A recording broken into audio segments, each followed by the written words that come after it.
players, the Poker Atlas Tour is returning to Texas Card House Dallas and TCH Social Las Colinas from August 20th through September 3rd. Over $2 million in guarantees across 18 big events, including the $500,000 guaranteed Dallas Duel and the $1 million guaranteed title event.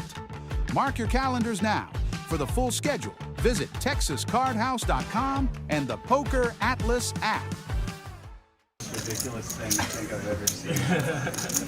Hello, everyone, and welcome to Texas Card House Dallas, where for this final table of the even bigger one, the monthly tournament held right here at Texas Card House Dallas, possibly the best monthly tournament in all the land. For only $300, you can jump in this, the even bigger one, $250,000 guarantee. This prize pool crushed that, as we always do. More than $376,000 in this prize pool, 1,602 entries. We are down to our final 9, and this is what they're playing for tonight. Players tonight are guaranteed a prize of $6,310, all the way up to the top prize of $62,725. Here's a list of the players we have at the final table. David A., Chester M., Kevin E., Alan O., Raymond G., Alan P., Cecilia, Song Ping, and George. And George will be in the 9 seat tonight. Here we go. And there is a look at our final table. The button will start in the 4th seat. I am RJ Dupree coming at you live from Texas Card House Dallas. Joining me soon will be co-commentator Danny Marks. As you hear a knock on the door, it might be the banner himself. Get the water or something. Here we go. Hand number 1. Cards are in the air. We take it? Yes. Once it's blue here, you can take it, right? Yes. I was just not putting attention, I guess. Clearly. And it also lights white where position action is. Yeah. Cool. You're good. So you put them in there and then you... Yeah, you just rub it a little bit and then just take it. Careful, Ben. Great to see a lot of support coming in through the chat already. Seen a couple of shout outs for Alan P. Let's go Mav. Let's go Ray. Chester, let's go Big Dog, coming in from Oklahoma City, my hometown. Hand number 1, we've already got action from the cutoff as Alan P. raised it up. He made it 325,000 to go. So the blinds right now are 75,000, 150,000 with a 150,000. Annie, you'll see that down at the bottom right of your screen. And we have Big Bad Soka. Soka's on the button here with King Jack of Spades.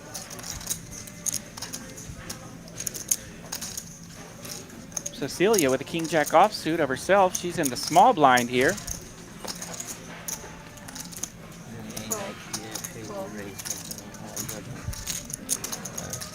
And my man has joined me. Danny Marks is in the booth. What's up, partner? How are you? I am doing great. How are you tonight? Doing great. Thank you very much. Great to be here as always for another big final table. Looks like we had insanely good showing. So what's first place this week? Insane showing. 1,602 entries. Wow. 62,000 up top. Oh my gosh. Yeah, usually it's been about 50,000. So this is people are loving poker right now. World Series just finished. Tournament poker is bigger than ever. Come play it at TCH. You can turn, what is it, 300, 400 bucks into a $62,000 payday. Right. And yeah, of course, the circuit going on just up the road this weekend. People thought it may affect this turnout, but not at all. We crushed it, more than 1,600 entries. Yeah, and absolutely. I actually just got back from the circuit in Choctaw, but I almost wish I just stayed here. You could win just as much money from home. So. And our first all-in of the evening, Texas George. He's in the 9 seat with a suited ace-7. He's got 1.1 million, so that's plenty here. Yeah, it looks like a pretty standard jam with 150K big blind. So once you get to that level, this is a really good hand to jam with. Good luck, George. Rocking about 8x on the blind, so he will get it in there, and he's going to get some company from Alan P. with his pocket 9s. 425? Yeah, and off of about 28, Alan P could go either way here. Depends on the other stacks. I haven't gotten a chance to see where he is in polling position, but it's not a bad idea to isolate with this hand. Although for calling an 8 big blind jam, you could probably just call and then get away if someone wakes up with a big hand behind you.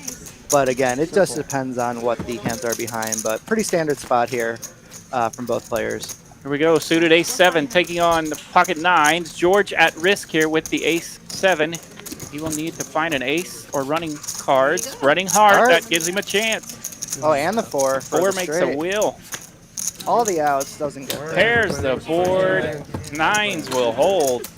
Scary turn there for Allen. And Texas George in hand number 2 will be out. What a run for George. He's one of our favorites over at the Las Colinas room. Outstanding run for him. He will finish in 9th place out of 1,602 entries. 9th prize, $6,310 for George. Not a bad little spin up there. And yeah, looking at the other stacks now, it looks like the one who busted him was towards the bottom of the chip count. So I do like an isolation there. Not risking as much if somebody does wake up behind you with a big hand. I'll pull up those chip counts for you right here. Looks like David A., our chip leader, he'll be in the 1 seat. And Chester in the 8 seat. He's got a lot of chips. Going down, Kevin, Alan O., Raymond G., Alan P., Alan with the knockout right there. He had 4 million or so, so he will be bumped up, climbing already. Yeah, and it's just a reminder how good of a structure this tournament is. You know, you're not going to get many 3-day tournaments with the 3rd day being the final table. Everybody's 30-plus big blinds deep, so there's going to be a lot of play here at the final table. I'm excited to see what these players their strategies are going to be and how they are going to approach maneuvering with such a top-heavy payout. Everybody's going to be gunning after that 62K. I saw Eric in the chat too. He's been making some good runs. Another fellow commentator. Yeah, Eric Van Loosen. Was hoping to see some friendly faces here at this final table, but thanks for joining us in the chat. Yeah, shout out to Eric, finishing, I don't remember exactly where he was. Oh, did he make another deep run this month? Top 50, I believe. Wow, every single month. We're going to get you on this final table, Eric. Yeah. I want to commentate on you. He's getting close to popping that bubble. He's going to get there. I want to see your play. And I definitely recognize a few of the players here at this final table. A lot of locals, people that have been around for a while. So people that have been here before know what they're doing. And thank you all for joining us in the chat. Where is everybody watching from? Yeah, that's right. We've had some fun shout-outs in the chat already. Rooting on Soka, and let's go George. You got this, Kevin. Let's go Cecilia. Eric Van Loosen in the chat. Shout-outs for us. Thank you very much. Our Jizzle and the Danny Man. We appreciate that. Kind words. Eric was at 83rd, it looks like. 83rd. Nice job, Eric. I was giving him a little too much credit, but that's all right. I shouldn't have looked at that. Hey, that's still a really good run. These are hard tournaments to finish. Man, we have yeah. so many players. 83rd and 1,600 entries is nothing to be ashamed about. Yeah. Cecilia's raising it up here with Jack 10 of clubs out in the middle. Yep, another really nice hand. Looks like we've got Duncanville, Texas. Adrian, thanks for joining us. Mitchell, another chat regular and TCH regular. I see him at a lot of these tables as well. Good to have you joining us here tonight. What color is this tank? Alan P. back-to-back. Does that mean he did he win this last time, or did he win a tournament this week? Alan P. in the 3 seat. Let's see. I know I've seen him before, but I'm not sure what the back-to-back is referring to. Yeah, I wasn't here last month. I was out in Las Vegas for the World Series of Poker, so I did miss the last one. But wouldn't surprise me. Definitely see a lot of these players get into the final table more than once.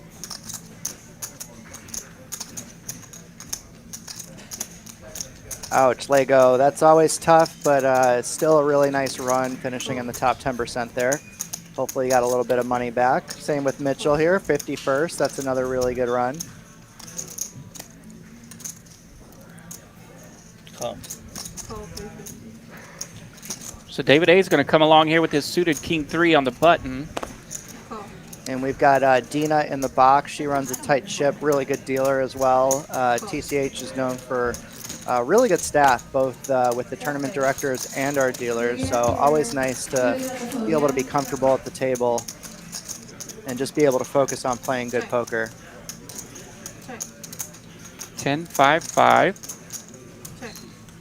Demond in Laredo, Texas, welcome. Checks round to the button, and David A will put a bet out there. He is our chip leader there, so he's going to put some pressure on these guys. Yeah, it's always fun to see how different chip leaders approach these final tables. So when you're playing a tournament, generally you make money by folding and moving up the ladder. So it's really important to survive, especially at the final table when the pay jumps are so big. And so the chip leader can take advantage of that and start pressuring these middling and smaller stacks and lean on them pretty heavy. So I'm curious to see if he kind of just plays it a little more conservative or really tries to get after it. And then on the flip side, if any of these middle stacks want to try to get out of line and make some moves, it could pay off in the long run. But obviously they're risking a lot of pay jumps to do that. So it's always a fun dynamic to see how people approach these final tables. And gosh, almost the 3 players behind him are like perfectly situated in that middle stack area. Yeah, where you're sitting at the table is very important too. Like if you have a big stack behind you, you have to generally open up a little bit tighter because the big stack's going to start 3-betting you more. But again, it also depends on your opponent types, because if you don't think that they are aggressive enough, then you can kind of start opening your normal range. Mav here opening it up with pocket queens. That's a no-brainer open right now. 400,000. Opened a little heavy here. Yeah, generally at the final table, because chips are so valuable and chips lost are more valuable than chips earned, you'll see people start sizing down a lot with their sizes, including their openings. So most people will go 2 to 2.2x for their opens. The Mav goes a little bit bigger, closer to 3x. Feels like he might need some protection with the queens. But if he thinks people are going to call anyway, it could be a good option. 10 deuce 5, 2 diamonds. Pretty good flop here for the queens, and Soka holding jack 9. Yeah, backdoor straight draw, but nothing much else. Maybe if there was a spade out there, you'd have a little more incentive to continue, but I like just getting out of the way here. The 10-5 deuce is a pretty dry board, so he's going to be able to fire most of his opening range and try to take it down. When you are going to be c-betting a lot, generally you want to go for a smaller size because you're going to be doing it all the time. So, you know, if on boards where you're not going to want to c-bet as much, you're going to have more checks and large sizings. There you go, right there, learning from Danny Marks. Alongside me, I am RJ Dupree. This is Texas Card House Dallas, the even bigger one, the final table tonight. What's up, Adrian? Handsome Andy, what's up, Duke? In the chat, thank you guys for checking in. Adrian, we've already had a bust out on the very first hand. It was a pretty standard hand. Second hand officially, hand number 2, yep. The short stack had 8 big blinds and went all in with ace-7 suited. Found a suited ace, he rolled with it, ran up against pocket 9, so we've already had an elimination here today on this final table. Once I got into green, I punted off 3 million yesterday. Which means we will be here all night. Absolutely, yeah. These final tables can go a while with such a good structure, and you know, people want to be very careful about their play, so people slow down a little bit. I was down to 11 or 8 big blinds. And then you won like 8 hands or something. I don't know. So are we able to see the chip counts again? I didn't get like too good of a look at it. I want to kind of see the polling position and kind of get a feel for what players are able to open. There, we can pull those up. At least this is how they started. Of course, they wiggled around just a little bit. Oh, yeah. So David's got a pretty good chip lead here in seat 1. And then a couple other stacks that are a little ahead of the pack, and then there's that big middling pack around 30 big blinds, which is plenty of room. So I don't expect anything too crazy to happen. Quite a bit of tight play from those stacks, so I expect David to be able to open pretty wide here. So yeah, now our short stack is officially in the 6th seat. That is Song. And he has a little, right at 3 million, I believe. So he's still got a little bit. It's interesting to see David go for actually a very large size on this open. And if you're the chip leader, there's actually a little bit more incentive to be able to do that. Oh, and what a flop here. This could be trouble for Alan. Generally with the chip leader, you want to start, you know, threatening stacks right away. So people need to be very careful. And if you're having that larger open size, you're giving them less incentive to enter the pot. So depending on the size of the stack in the big blind, you can actually go a little bit bigger if you are the chip leader. And it's pretty cool. That was cool last night. And I do expect Alan here to lose a little bit. Let's see if David tries to get some value or goes for all of it. A little bit of a scare card there as the four-liner comes out, but David shouldn't be too worried. Yeah, I don't really expect either of them to have too many 6Xs in their hand. If anything, it might help Alan get away. Pretty big bet there. He does call right away. I would have liked to see him think about that a little bit longer. You're not really beating any bluffs anymore. A lot of the lower ace-X now have 2 pair. Unless, you know, he's been playing with David longer, maybe he knows David's been bluffing a little bit more, but that's actually a very big pot and will allow David to have even a larger margin for his chip lead. And if he wants to, he can start opening very, very wide and really start threatening these small stacks. I have no idea. Hoodies to this day. All wrapped up. Yes. It's cold at the beginning of the day. Like Yeah, those 4 yellow chips went out there on that riverbed, and those are... They're probably the 500K chips, if I had to guess. Those are the big ones. Yeah, 500K, the I believe. reds are 100Ks and the blues are 25. There you go. That's it. That, I was trying to recall what they were, but that is exactly it. And David with the ace-10. He'll be able to bump it up again. Yep. Now he goes for the 3X open. We have our mascot here with us, Bluey, the French Bulldog Bluey, puppy. what's up, Bluey? She's having fun here in the booth with us. You guys stick around to the end, and you might get to take a look at the puppy. Bluey's got to get some camera time. And he's not here with us. I was telling my husband, I wish he's here so I can, you know, call him and Great. Texas Card House tourneys are unmatched. I couldn't agree more. There's actually going to be a series at Texas Card House coming up shortly. I'm super excited for that. One of the hardest parts about tournament poker is the travel and the costs associated with that, staying at hotels and just being away from home. So it's always nice when there's a tournament series in your backyard where you can just, you know, wake up, come in, and grind at a very nice card house. That's right, the Poker Atlas Tour coming August 20th. We saw the promo to start off this tournament. We'll run those promos throughout the evening as well, so you get another look at those, and you want to mark that on your calendar. August 20th, the Poker Atlas Tour coming to Texas Card House Dallas. Awesome. I'm very excited for that. I'm actually going to Hawaii with my girlfriend on the 13th, and then I'll come back and I'll be ready to start. There you go. You'll be back fresh, ready to roll. Absolutely. Nothing like tournament prep in Hawaii. And I look at him and I'm like, you're not getting that. No, and I'm trying to fix it at half awake and half asleep, trying to fix it for him. And then he's like, so demanded. And I'm like, no, I'm going to cook you some oatmeal and you're going to have a Little look at our V-pips there. Not a lot of information there, but Alan P. has been active. He's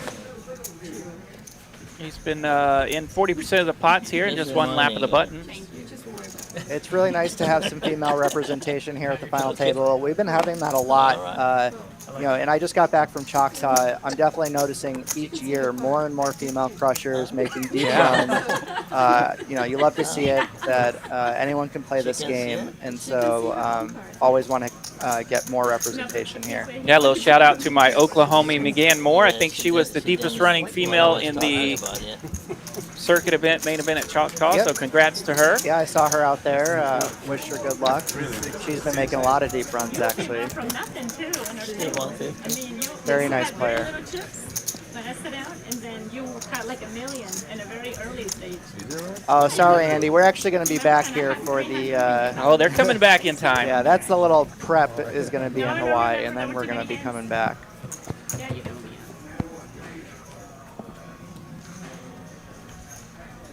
Yeah, I've noticed a lot more tournament series going on in Texas, and they've been getting bigger and bigger each time. So it's always a fun spot. 80H poker right there, letting go of that A7 under the gun. Oh, yeah. Always a fun spot in these tables when you get big pay jumps. You get that weak ace under the gun. Don't want to mess with it. Yeah, you can tell he knows what he's doing. That's a very, tricky spot where not many good things can happen and a lot of bad things can happen. So you're incentivized to just fold, kind of move up the pay jumps. Alan here being short off of 10 bigs, though. He's a little more handicapped and has a little more incentive to get it in there. So pretty standard jam here with the King Jack. Hopes to get it through, but if he does get called, obviously he can still win. 1.5. Pretty raggy behind him. Yep. David A. thinking about it, Takes but it down. not really.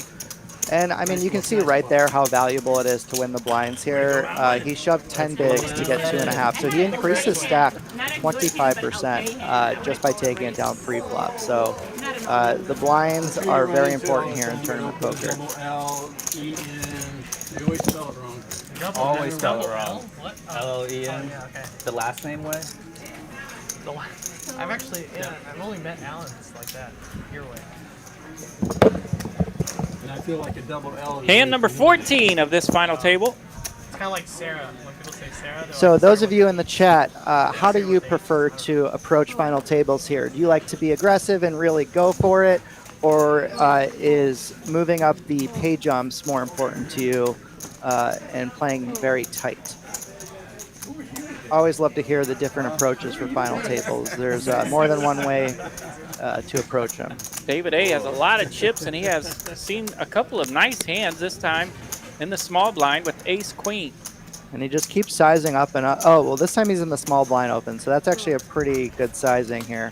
So blind on blind violence there. Absolutely, yeah. You want to size up a little bit more when you're out of position, especially blind versus blind, because you're going to be opening so wide since the ranges are so wide. When the earlier position you open, the tighter your range is going to be. Randy in the chat, always aggro for me. I could have told you that. Randy's another one of our local crushers here who does really well in these tournaments, and she is a great example of why aggression pays off. Bob and weave, stick and move, absolutely. And that's the thing. You want to zig and zag and get a feel for it.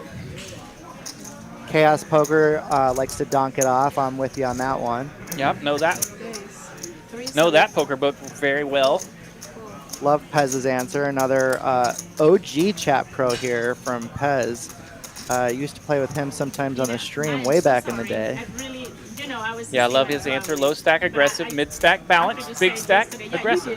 Exactly, and that brings up a great talking point is the middle stacks have the most pressure on them because they have the most to lose by busting since most of the time the shorter stacks are going to bust out earlier, and so they're inherently in good position to get the pay jumps, which is just so important in tournament poker. Here's a fun little hand with the middle stack, speaking of.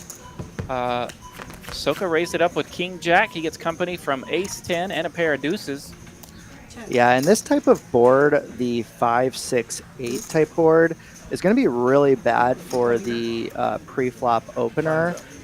So I would like to see a check. This is another board actually where the big blind can actually, or the small blind in this case, can actually lead out into the field as they're gonna hit this board the strongest. But there's extra considerations like stack sizes, and the fact that he is the biggest stack out of the 3 that saw it, I would have really liked to see ADHD actually lead into this field. But a check is also obviously more than okay, especially the fact that he doesn't have a spade. I'd like to have some more backdoor bluff options. So just giving up is completely reasonable as well. And it looks like Big Bad Soka is going to try to take advantage of this. So ADHD Poker does check call with his deuces. Marcus, Yeah, the problem with continuing as the preflop raiser with such a weak hand under the gun, you just don't have many good runouts where you're going to be able to continue with this aggression.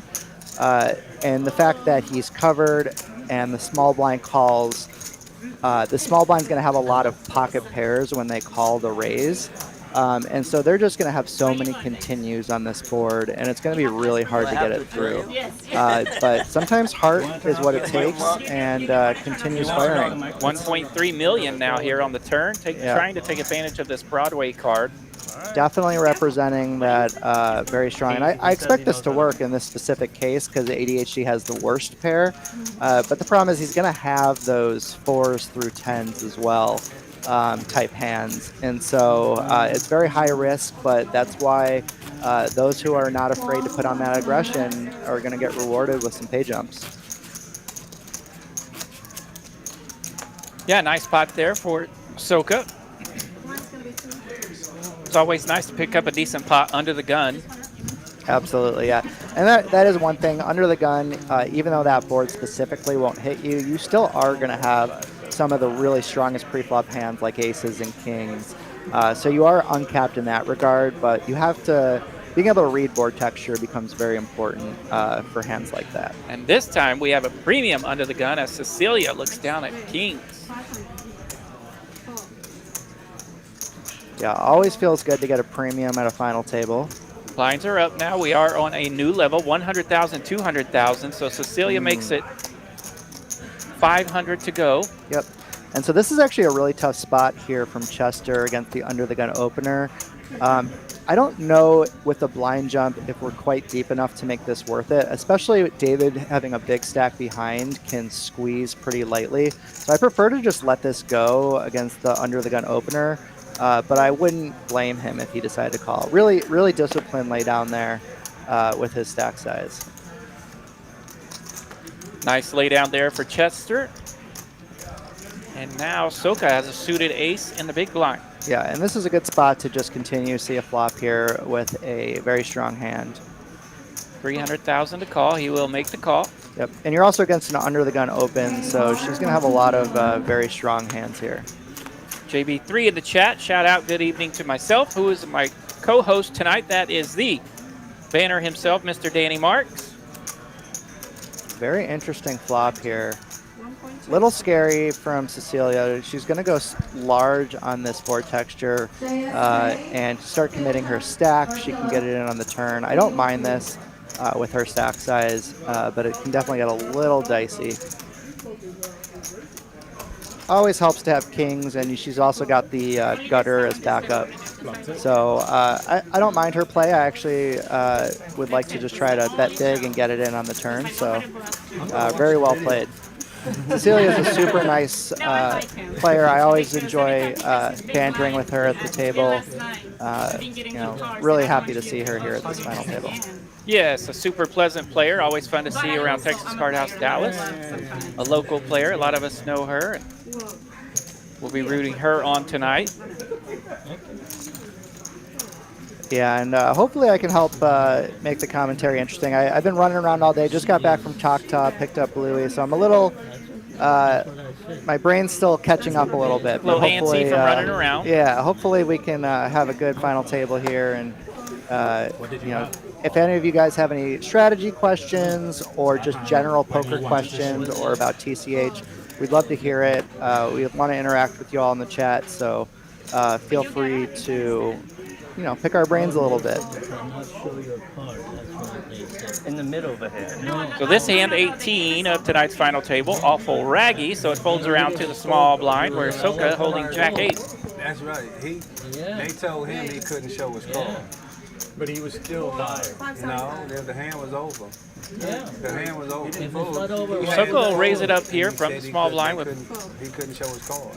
if the hand wasn't over, why would I show? opening strong there with Jack 8, trying to take down the blinds and antes. Yeah, and I'm not very familiar with Big Bad Soka, but from what I can tell so far, he's definitely going after it as an aggressive player, and that's probably why he's one of the larger stacks here.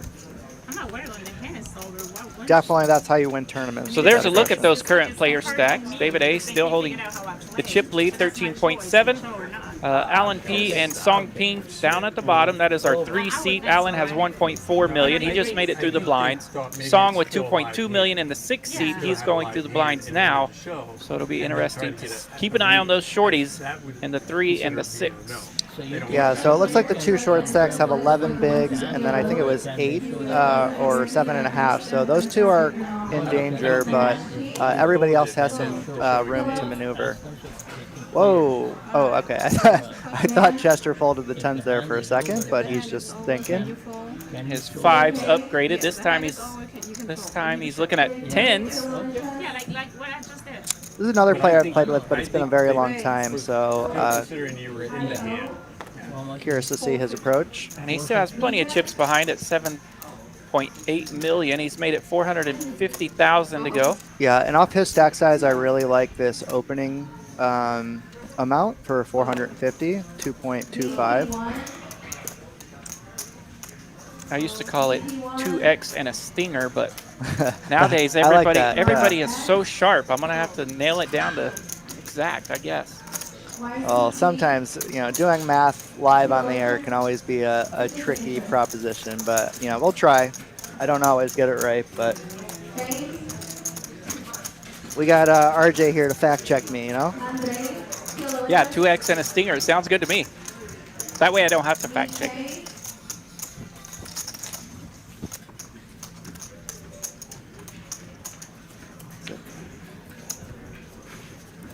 Yeah, Chester, well, he'll find some spots to be aggressive. He's a fun player to watch. And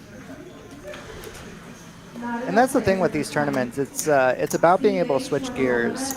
You need to have that dragon in you, that fire, to be able to go for it. And that's really how you take down tournaments. But at the same time, you have to know when to take your foot off the gas and when to let other players knock each other out. So being able to read that shift in energy and momentum at the table is very important. Have you been able to play much at all this summer, RJ? I haven't really seen you Not since much. I've been Vegas. slacking a little bit this summer. Staying super busy. I'm about to move. Oh, that's good. So yeah, getting a new place Wednesday, and I'll be moving probably the following week. So that's been heckling me lately. But are you going to be closer to the card house? About the same. Probably about 6 minutes further. Okay. But Well, that's moving's always stressful, but once you get it done, it always feels great. Yes, So. I'm looking forward to having that done very, very soon so we can get back to regular action and whatnot. Pretty sure I had 2 overs on you. 1 over. Yeah, my tournament play, I've really been slacking this summer. Of course, last summer I had the opportunity to play in a couple, including the Poker Atlas main, which we will be having here coming up very soon, starting August 20th. And so hopefully by then, maybe I'm moved, maybe I'm ready to roll for Poker Atlas. That'd be fun. And are all the guarantees and buy-ins all out, or are they still to be determined? I think they've started putting out the schedule, but the last time I saw it, it was still a little strange. So I think they're still working on it. Fair enough. Still a ways to go. I hope you have aces underneath there. So Apple Pink asks, do you leave with cash if you win over 10K? Are you referring to how the taxes work here, or just in general being safe with cash? Either way, I believe the number is if you win more than 5,000 over your buy-in, you do get a W-2 form.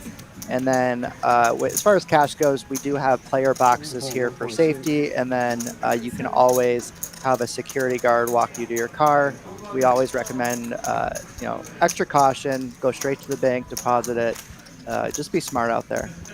So Song Ping here, he's the shorty in the 6th seat, and he has jacks on the button. He is all in for 1.7 million. And yeah, I'm pretty sure these final tables, it's mostly a lot of checks. There is some cash involved. It's kind of a combination. Yeah, what a dream spot here for Song, having the jacks when he's short.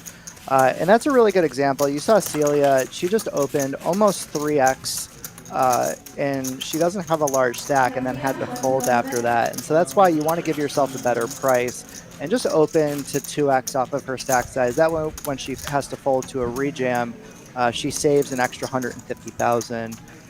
You can see she was a little frustrated with herself, but you know, she's definitely going after it, which is nice to see as well. But sizing becomes very important in poker. Here go several people in the chat saying the schedule is definitely out. And like I say, I saw one 3 days ago that had some strange things going on, so they might still be working on it, but it is out and you can definitely check it out.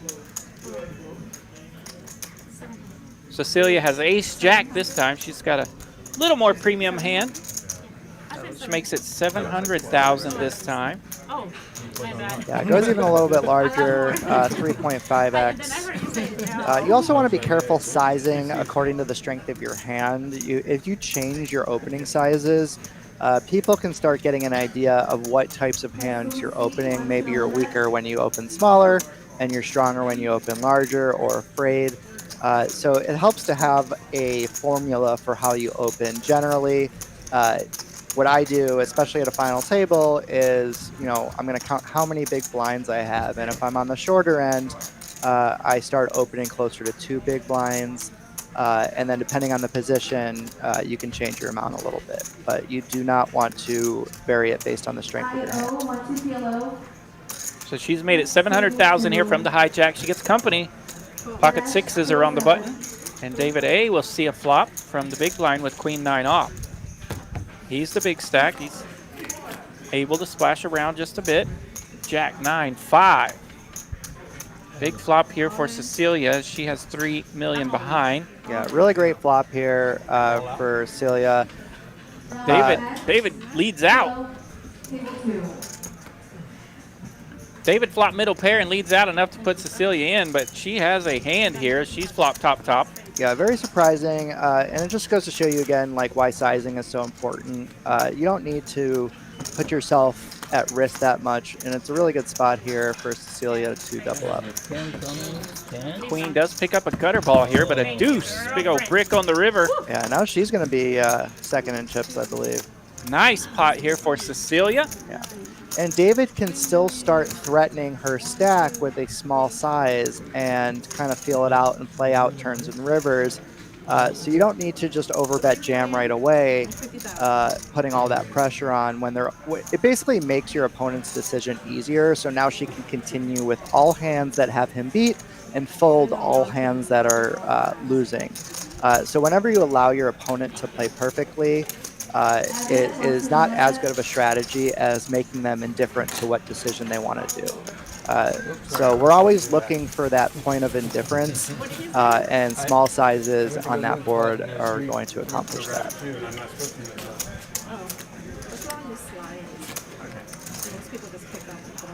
The lovely Sassy in the chat saying hello to everyone. Hello, Sassy. Sassy, another regular, welcome. We've got 239 viewers right now. Make sure you're smashing that like button, helping us out with the algorithms out there. Good hand. Awesome to see so many people already. 239 viewers checking out this final table. Texas Card House Dallas, the even bigger one. 62,000 up top tonight. Yeah, massive prize. BJ in the chat, watching his dealer friend here. Yeah, when pay jumps, when there's this much in between the pay jumps, we talked about it time and time again on these final tables. It's almost death by needles. You want to work your needles. You don't really want to swing a big sword necessarily. Absolutely. It can cost you money. Yeah, you want to be precise, lots of little stabs, and really kind of make your opponent's life difficult. BJ is another really great tournament player, understands final table dynamics really well. He's had some big wins in his career as well, so I'd love to hear his input on some of these hands. Another big one here is it's 700,000 to go. King Queen versus Ace 3. Yep, and a cutoff open with a small blind calling. I would be a little concerned to c-bet on this type of board, as the small blind is going to have a lot of pocket pairs and strong suited connectors around this board, and we'll have continues. But it looks like David actually is leading out into the field, which could also be okay considering he is the chip leader and can start pressuring the Mav right away. And Mav can't really do anything. He's handicapped, or handcuffed, I should say, and is just going to have to get out of the way. So. Yeah, this is a perfect example of what you talked about earlier when the blinds call that raise and then the middling flop comes out. It's a good spot for the blinds to possibly lead out. Yeah, and actually at final tables, we've learned it over the last few years that the blinds can actually have quite a few leads on these boards at a final table when ICM is very high, or I should say when the bubble pressure and the risk premiums are very high. So I actually really like to see that. The only thing I would change, again, with David is maybe make it, your sizing a little bit smaller. You don't have to risk so much when making these plays, but I really like where his head's at and leading into there.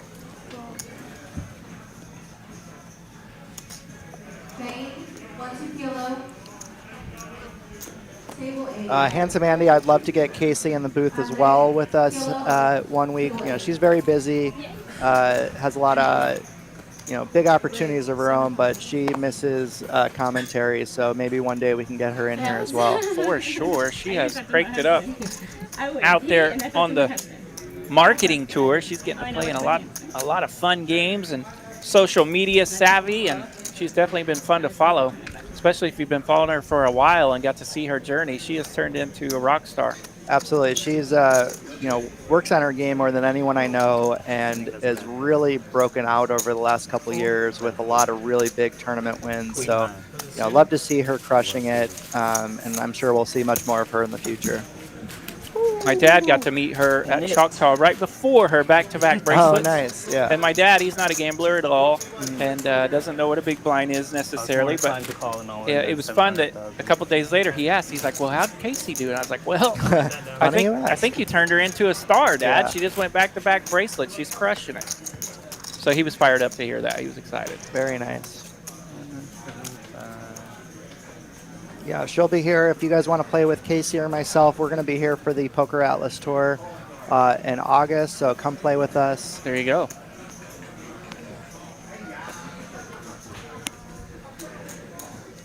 Love that Cecilia's gotten some chips. She can actually start opening up now if she so chooses. You can see she's thinking about it. She wants to start getting after it, but good decision to get out of the way here with Kings opening up behind you. King's in early position here for Song Ping. He opens it up to 450. Yeah, and with his stack size being so small, he should probably be opening to 2x, but 2.25 isn't going to be the end of the world here. You can even have a lot of jams, but with King specifically, you definitely want to induce some weaker hands behind you, so I do like opening for a 2x here.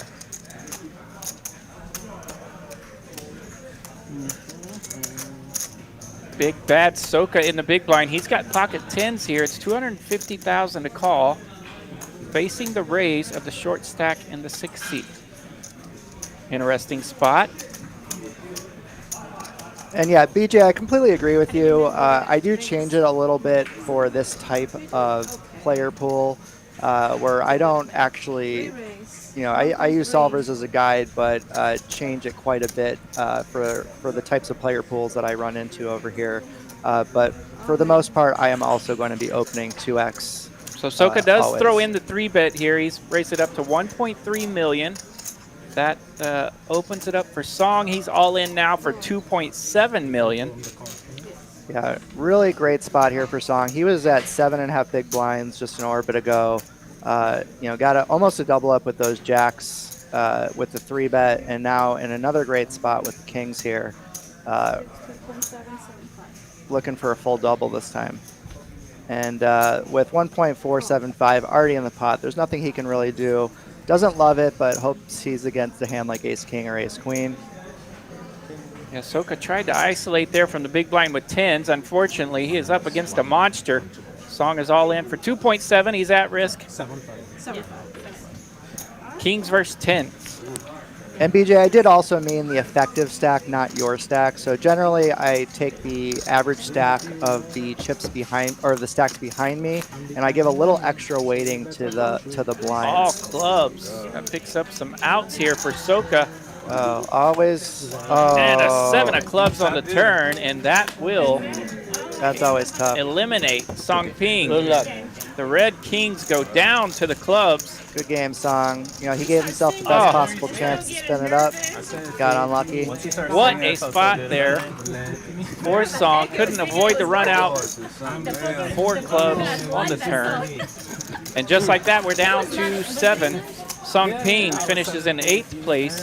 He'll collect the prize of $8,460. A very nice prize for this $300 buy-in. We are down to 7, and it's the 5-digit club. Players are now guaranteed $10,700. All right. Yeah, it's always disappointing busting out like that, but you know, when he wakes up tomorrow and sees all that money, he's going to realize he had quite a great turnout. Great run, Mr. Song. Great run. Dina. So now we're down to 7. Yep. And kind of tough spot here for the Mav with the Queen Jack offsuit and 19.5 bigs. I'm probably going to lean fold here with ICM. No, I already did yesterday. David A, another premium for him. Yeah, you know, the table might think he's getting out of line, but he's really just been waking up with a lot of premiums. And he likes to play aggressive anyway, so this kind of falls in his lap as he's seeing these Broadway premiums able to open up a little bit. Yeah, very, very large sizing here. Goes for $1 million. Full 5X. Kind of more of an old school style. You're just not going to get very much action. The problem with sizing like that is, again, anytime you help your opponents play well, it's not good for us, and it allows them to funnel. We're basically funneling them to their strongest hands, where they're just going to fold everything worse and continue with everything better. You can't see. No. Yeah, almost bounty style there, committing himself to just go after a knockout if anyone does play with I him. didn't know that. But able to take down the blinds and antes. I didn't know that. David got jokes. I'm glad. That's why you're sitting there, huh? Because my Sit- reason, sit I far. asked, do you know, David, I've been so nice to you. I even want to give you my seat last night. I even said, David, you want this seat? And you just picking at me, trying to give me chips.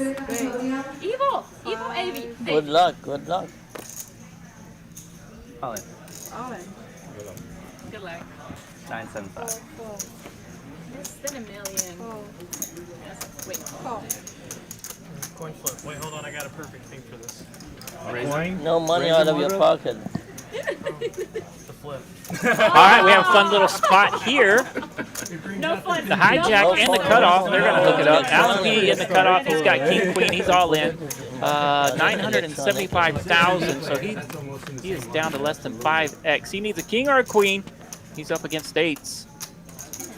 7, 7, 3, 8 on the turn. Bingo, bango, and that will do it. ADHD Poker, his hand betters to a full house, and that will knock out Alan P. So Alan P now eliminated in 7th place. I know a lot of folks in the chat cheering on Alan P. He's finished with 7th place money. He's $10,700 is his prize. Awesome run for Alan here this month at the even bigger one, the monthly tournament, the greatest monthly tournament in all of Texas. You can play in this every month right here at Texas Card House Dallas. You saved me too, David. You saved everybody's. Yeah. You're the savior. Great run for Alan, just like that. We are down to 6 players now in hand 28 of this final table. Okay. All right.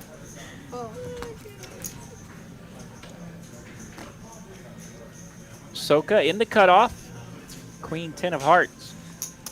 Blinds are 100,000, 200,000 with a 200,000 ante, so that is pretty juicy.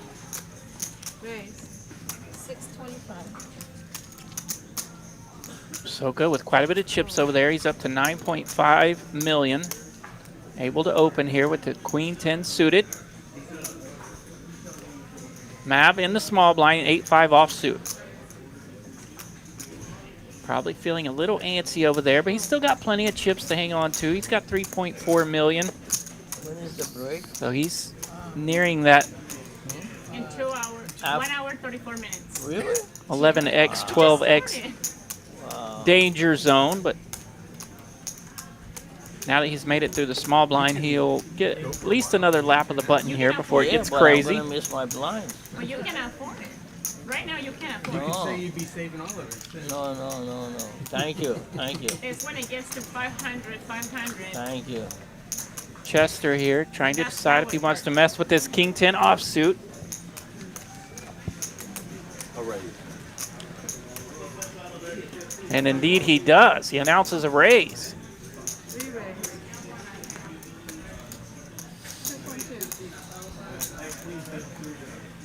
2.2. Finds a spot here to be aggressive with King 10 off, and as you can see, we get to see the cards. It's actually a nice spot here to throw into the 3-bet.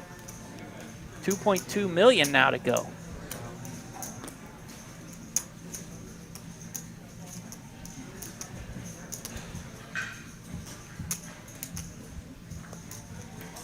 So about $1 million in that pot before he 3-bets. So that is a hefty 3-bet, and he will take it down. Nice takedown there for Chester. He will chip up a bit. He only has Less than $1 million he has. So Doesn't matter. How much they got? Your big ones. Kind of a fun little thing to look out there in our showdown percentages, ADHD Poker. He's at 0 there, but he did have a showdown there as he knocked out Andy with pocket 8s. So those are off just a bit. I believe Chester has not gone to showdown, so his 0 percentage was accurate. Under the gun for ADH Poker. Just flatting the 200,000 with King Queen.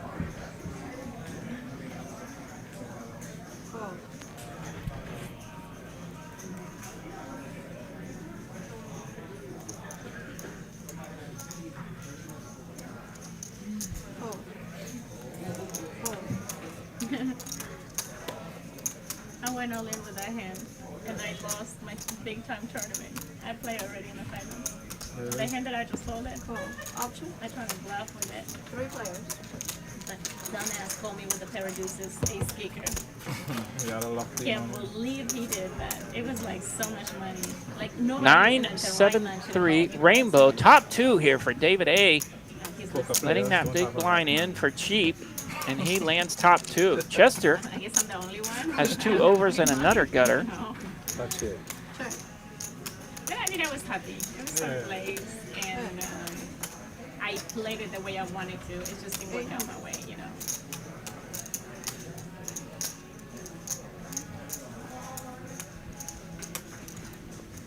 And then he ended up David A leads out I gave him all my chips. about a And he got pot-sized second bet here. place.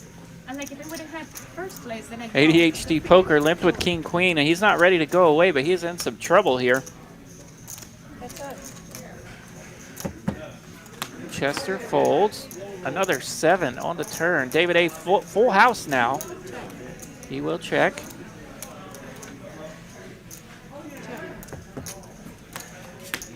King or Queen would be bad news here for ADHD Poker. Big old brick on the river. So this time David leads out for 1.5 million.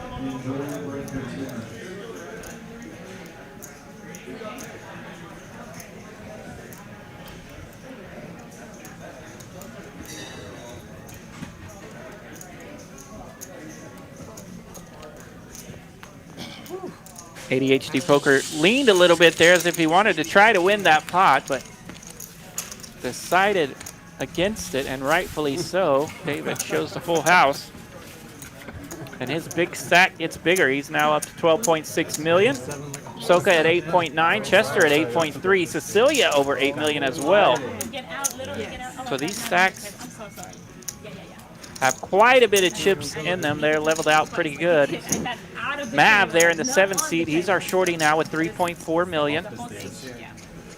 Blinds are 200,000 with a 200,000 Annie.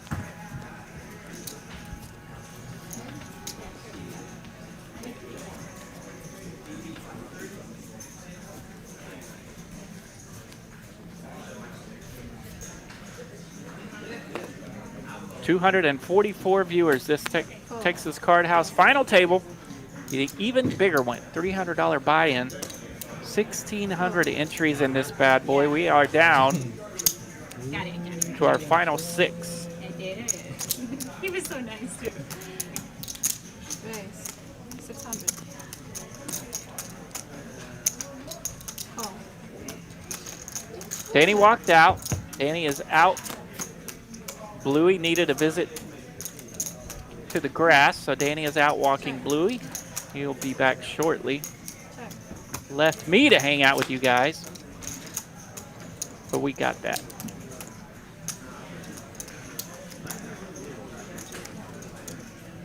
That 1.3.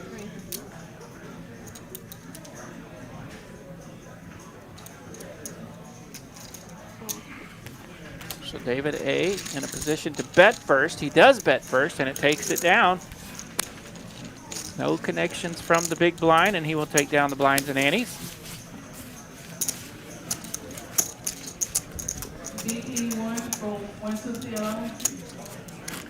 Yeah, I kind of felt the same way, Lego. It looked like he flipped it, and I heard the few.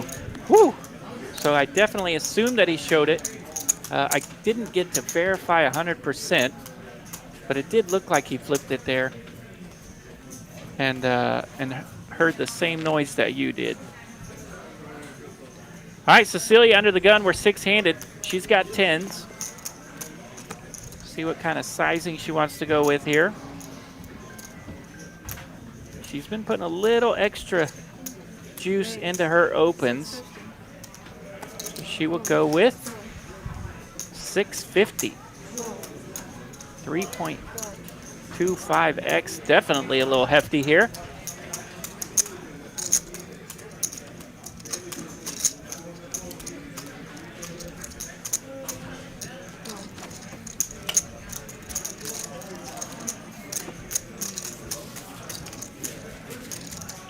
Yeah, David A. getting some respect here as the big chip leader in seat 1. He's been able to open strong, and he's also had some premium hands, so he's finding some good spots to put a little pressure on his opponents. Chipping up at a pretty good clip. Mav here, he's under the gun with about 12 blinds and has a suited A6.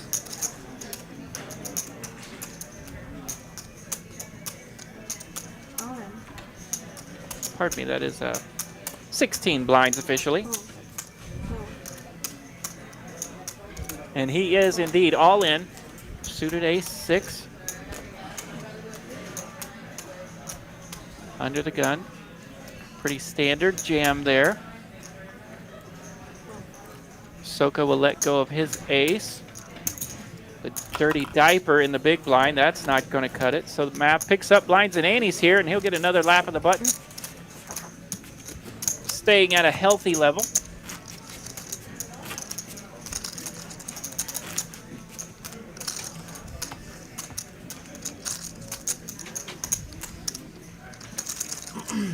Danny and Bluey are back. All right, what did we miss here? I think I may have saw an elimination on our way out. We are down to 6. Oh, 6. So we've had 2 eliminations. Oh, no, I guess 1, yeah.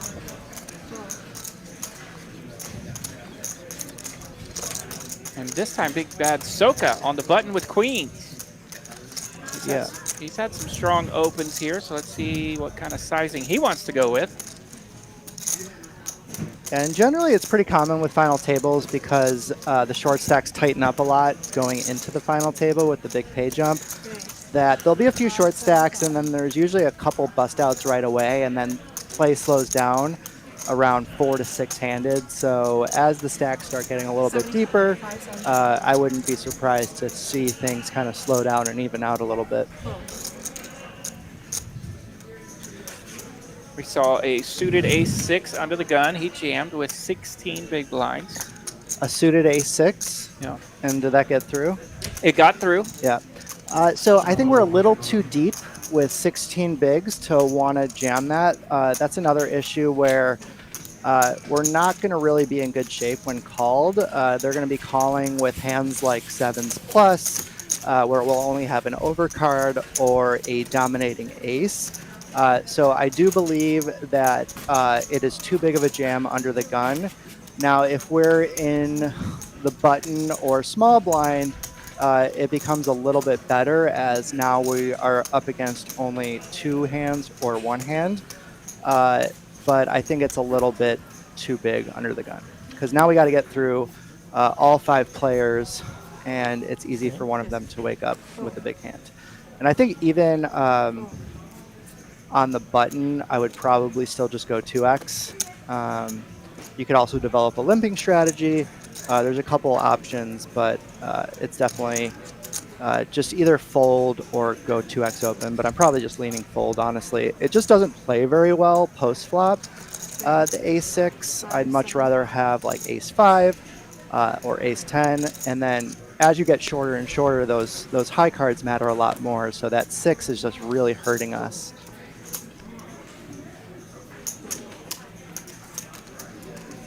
But these are all very nuanced spots. It's very difficult. I'm also definitely not correct all the time, so these are just my thoughts. You know, it's a lot harder when you're at the table, so definitely not criticizing anybody, just trying to think through how I would play. Yeah, right. And you mentioned the ace-5 in a position to do it because it can make it straight, but he did have the suited ace-6, yep, so that it helps could a make... lot. Yeah, definitely the offsuit is an easy fold. So the suited adds a little bit of value for sure. So that's another really good point. Yes, ma'am. And yeah, that 13 blinds is such a, or 16 blinds, such a middling spot that you're getting antsy, and it's a tough spot to be in for sure. Yeah, playing tournaments have made me realize like how complex the play can be between 12 and 30 bigs, and how much value there is to be to know how to play those stack sizes well. Most players, you know, they'll just start open jamming or folding, which is fine, but there's just so much extra value if you know how to kind of have a little bit of nuance in those spots and really still be able to maneuver and not necessarily absolutely have 2 modes just yet. King 7-8, 2 clubs here. Cecilia landing top pair. So here we are seeing those stacks that have leveled out pretty hefty, able to play a little bit here as King 9 comes in from the cutoff, lands top pair, takes it down. Yeah, now that we're down to 6-handed, you know, the players are going to be forced to, the blinds are going to come around quicker. They're going to be forced to start gambling a little bit more. So we're getting down to the thick of it. And so JB3, actually the ace-5 would be a better open, I was saying, because now when we do get called, it's a little, it has more post-flop playability, where we'll be able to start barreling more turns and rivers with our semi-bluffs. So it just gives us a little bit more maneuverability post-flop. Some raggy holdings here. Off to the small blind we go. 10-6 of diamonds for David A.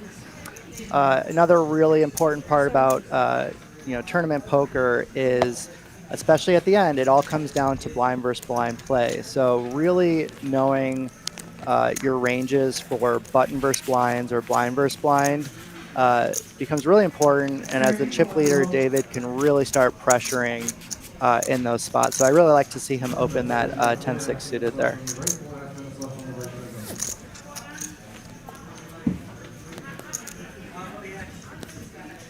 I missed that, BJ. I just got back here into the booth.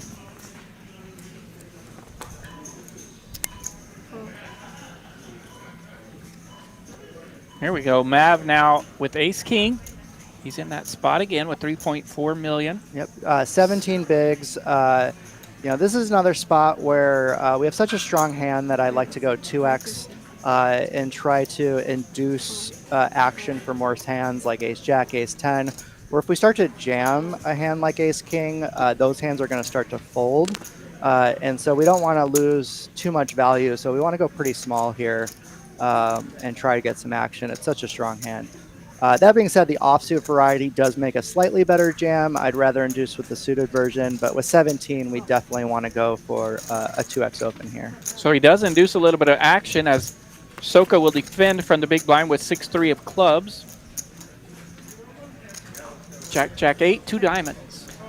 Yeah, and especially with the ace of diamonds here on a paired board, the Mav is probably going to be able to c-bet his whole range. He does decide to go open jam 2x pot. This is another example, again, where your risk reward here just isn't as good because now he's just going to snap you off with a jack or a strong pair and just fold everything else. When ace king is actually good here a lot, so we can start going really small and get value from, you know, he's going to not fold ace 10 there. He's not going to fold ace queen, ace 9. So we can still get more value from those hands. And it becomes very hard to play these stack sizes. So you understand players who just want to get the hand over with and realize their equity. But just something to think about when you're in these spots.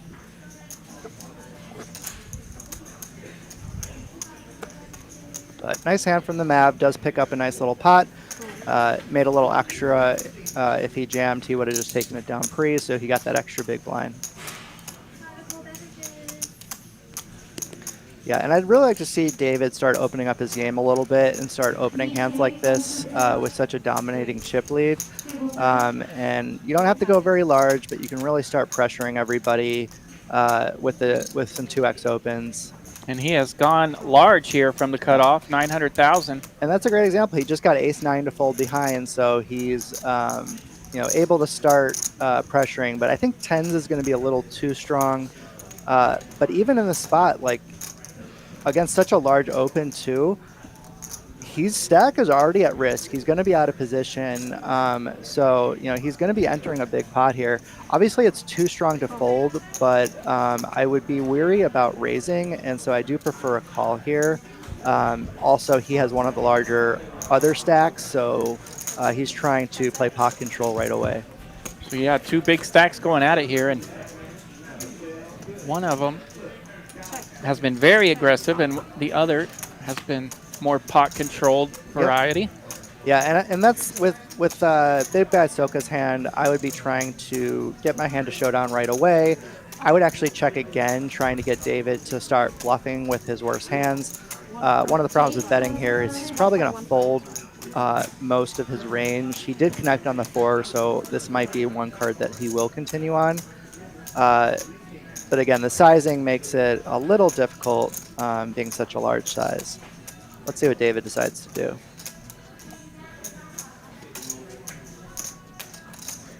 It'd be really wild if he decided to turn his hand into a bluff here. That'd be really fun. I'd love that. Again, whenever you have a stack size similar to Big Bag Soka's that flats and open from the small blind, generally from my experience, this type of player pool is going to have a lot of pocket pairs. And so if David recognizes that, he can start putting a lot of pressure on those hands and turn his hand into a bluff. He also blocks hands like pocket 4s. And so, you know, he's got some good cards. Yeah, BJ, I do prefer a check here. I would just go for the check call, check call, check call, all streets depending on the run out. But it did kind of work out with the specific hand that David has.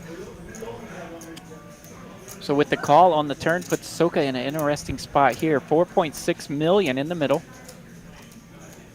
Yeah, and if you're going to go, you could do a blocker size, because at this point I would think that David would have bet his queens X's based on what he had. So I'd be putting David on like a middling pocket pair that checked back for pot control. So I would like a really small blocker size to try to get paid off from those hands. This might be a little large, but maybe he knows his customer. You definitely want to adjust based on who your opponents are. So, you know, he's got a lot more experience against David playing 3 days with him. And it does work. Gets the max. Yeah, so if he's going to bet the turn like that, I don't mind the river bet, again, for value. Yeah, that was a little bit of a blocker bet, but it was also a hefty blocker bet. Yeah, so we got good value there. Yeah, generally when we say blocker bet, you know, it's inherently means a small size. You know, there's a few reasons to do that. You keep your opponent from controlling the size of the bet, but also you're going to be able to get called very wide, and so you can start getting value a lot, and it just protects you. When you start talking math, what are you thinking? 1/5 pot, 1/3 pot? So it really just depends on the other streets of play, but it can be as small as 1 big blind or 10% pot, and up to maybe a 1/3 pot. So that's like the larger end of the blocker bets are going to be closer to a 1/3, but it does depend on how many blinds are in the pot and what the board texture is. And possibly your opponent. And the opponent, absolutely. And so those are the adjustments that are really important in live poker, is knowing your opponent. Yeah. So blinds are up here, hand 39. They are all the way up to 125, 250,000 now. So Cecilia 3-bet jams the ace queen off here. So David A raised it up there. Yeah, it looks like David made it 600. She's noticed that he's been raising a lot. She's probably a little bit deep to want to jam, but it can't be bad. But you could also go for a smaller size here. But I don't mind the play. Nice bluff, nice bluff. And Cecilia is chipping up quietly here. So yeah, a lot of chips heading in the direction of the 4 seat and the 5 seat. David's still hefty over there in the 1 seat. A little bit of a leak, but still a lot of chips over there as well. So Lego asks, what's your opinion on showing cards? RJ, what are your thoughts on this, out of curiosity? Oh, man. Do you like to show cards, or it depends on the table or the environment? Yeah, it depends on the environment. In cash games, it can be fun to show once in a while, and you can get some information from it. In a setting like this, I'm probably never showing the final table with these giant gaps in pay jumps.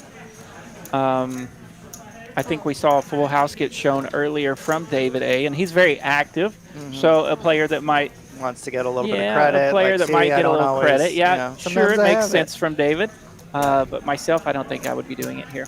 And I guess David's been listening, because he goes for the 2x open now, realizes he's giving himself a better price when people start jamming over him. So I do like his change in size. Anyone else, I would be folding the A7, but with David's stack, I do like the open here. King 4-5. And I also tend to agree, you know, I started my career never showing my hands under any circumstances. Now there are situations, depending on the type of game. If I'm playing with some fun players, you know, you want to give back to the game a little bit and have fun. So there are situations where it makes sense. But for the most part, and like you said, especially at a final table like this, I'm just never showing my cards. You have to have a really good reason for it. If you have a good metagame reason for it, then go for it. No, we chopped. Oh, you chopped. Oh, it was 160, so 60 each. 0.65. Yeah, if you can find a good reason to show. I mean, mental warfare is a part of it. Absolutely, and it's fun too. You know, you gotta, you know, poker's about having fun as well. And you know, if you can needle some guys or get in their head, or if they're a mental case, you know, go for it. It's better. Yeah. Yeah, the price was cheaper. More players. I wonder how many actually like They had 1,600 entries, right? Oh yeah, like people. But how many repeated, right? Well, yeah. So I think everybody, other than I did one buy. Yeah, there's 2 people. Like, Both of y'all did one buy. Got dealer tilt. I did too. I did The lovely I Dina. think the average is 2 or 3. Yeah, these cards are super slick. These fancy cards that the table can read, they are super slick. So they're definitely a little different to handle. They are hard to handle. Yep. But that's why we got some of our best dealers for the stream games, and Dina can handle a deck of cards. She's a very good dealer. Been here since the very beginning of TCH. One of the OGs. WSOP just changed. Commentating tonight, I am RJ Dupree, and this voice next to me is Danny Marks. 277 viewers now. Thanks for joining us here on a Monday night. In Lego, there's nothing wrong with that. I don't mind not showing ever either. So, only very recently have I been in more situations like high stakes private games, stuff like that, where it might make sense to show on occasion. You know, if a player who's there for fun is frustrated and you want to make them feel a little bit better, or something along those lines. That's a fun part about poker. There's so many corollaries to life, and every situation is so unique.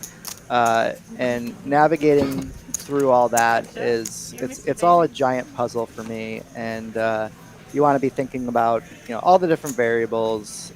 So there's no correct way to do something like that. Everybody has their opinions, but everybody's right. So.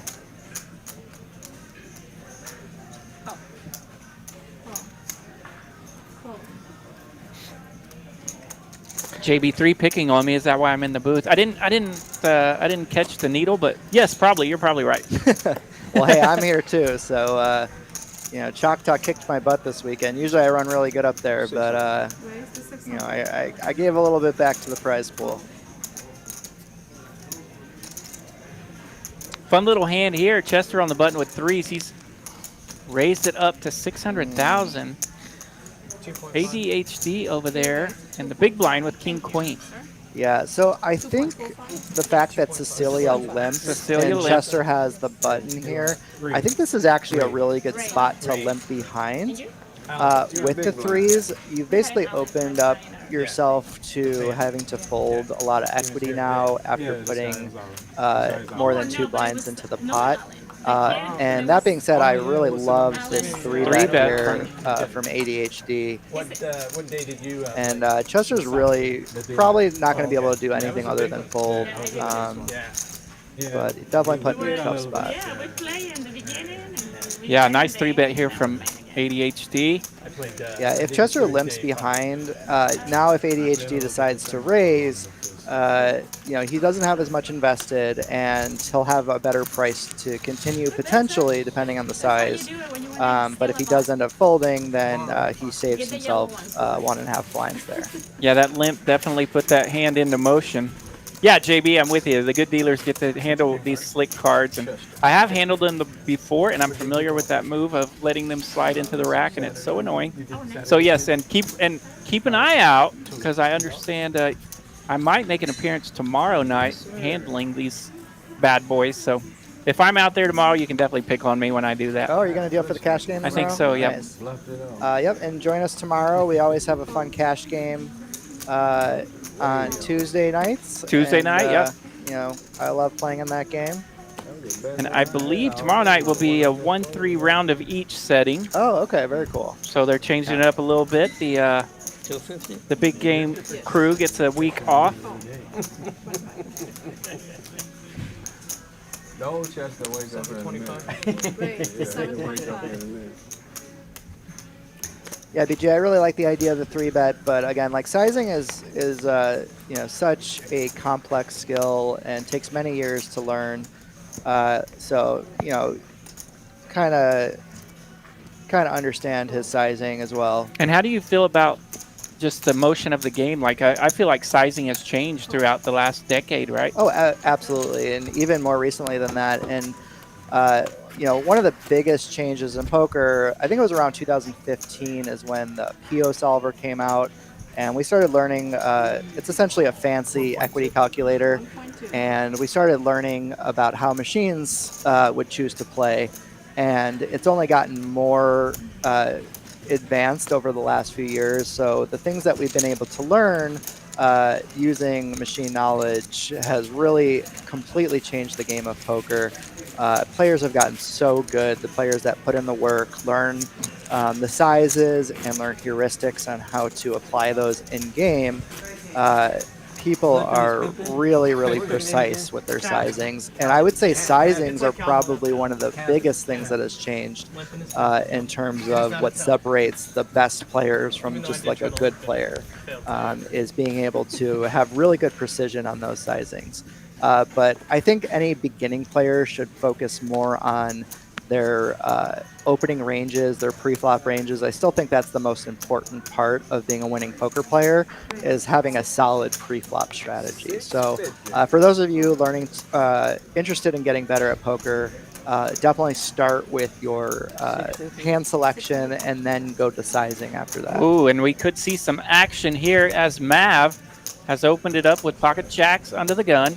Yeah, and David A. has been very aggressive with his premium, so we'll see what he wants to do here with ace-king.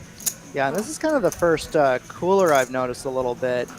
Would have loved to see a 3-bet. I guess David's went from chip lead to he's starting to become a little short, so maybe he's getting a little afraid, but this is the type of hand where you want to keep that pressure on and put in a little small 3-bet here. But it'll be interesting to see how this flop goes with him just flatting behind.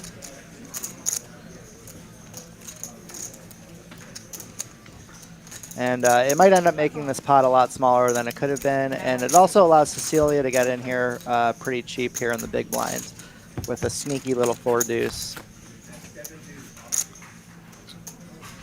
8-3-3, no help to anyone. Pretty good flop here for Mav as he's holding jacks. Ooh, goes with a check. Let's Very David. Sneaky check here for Mav.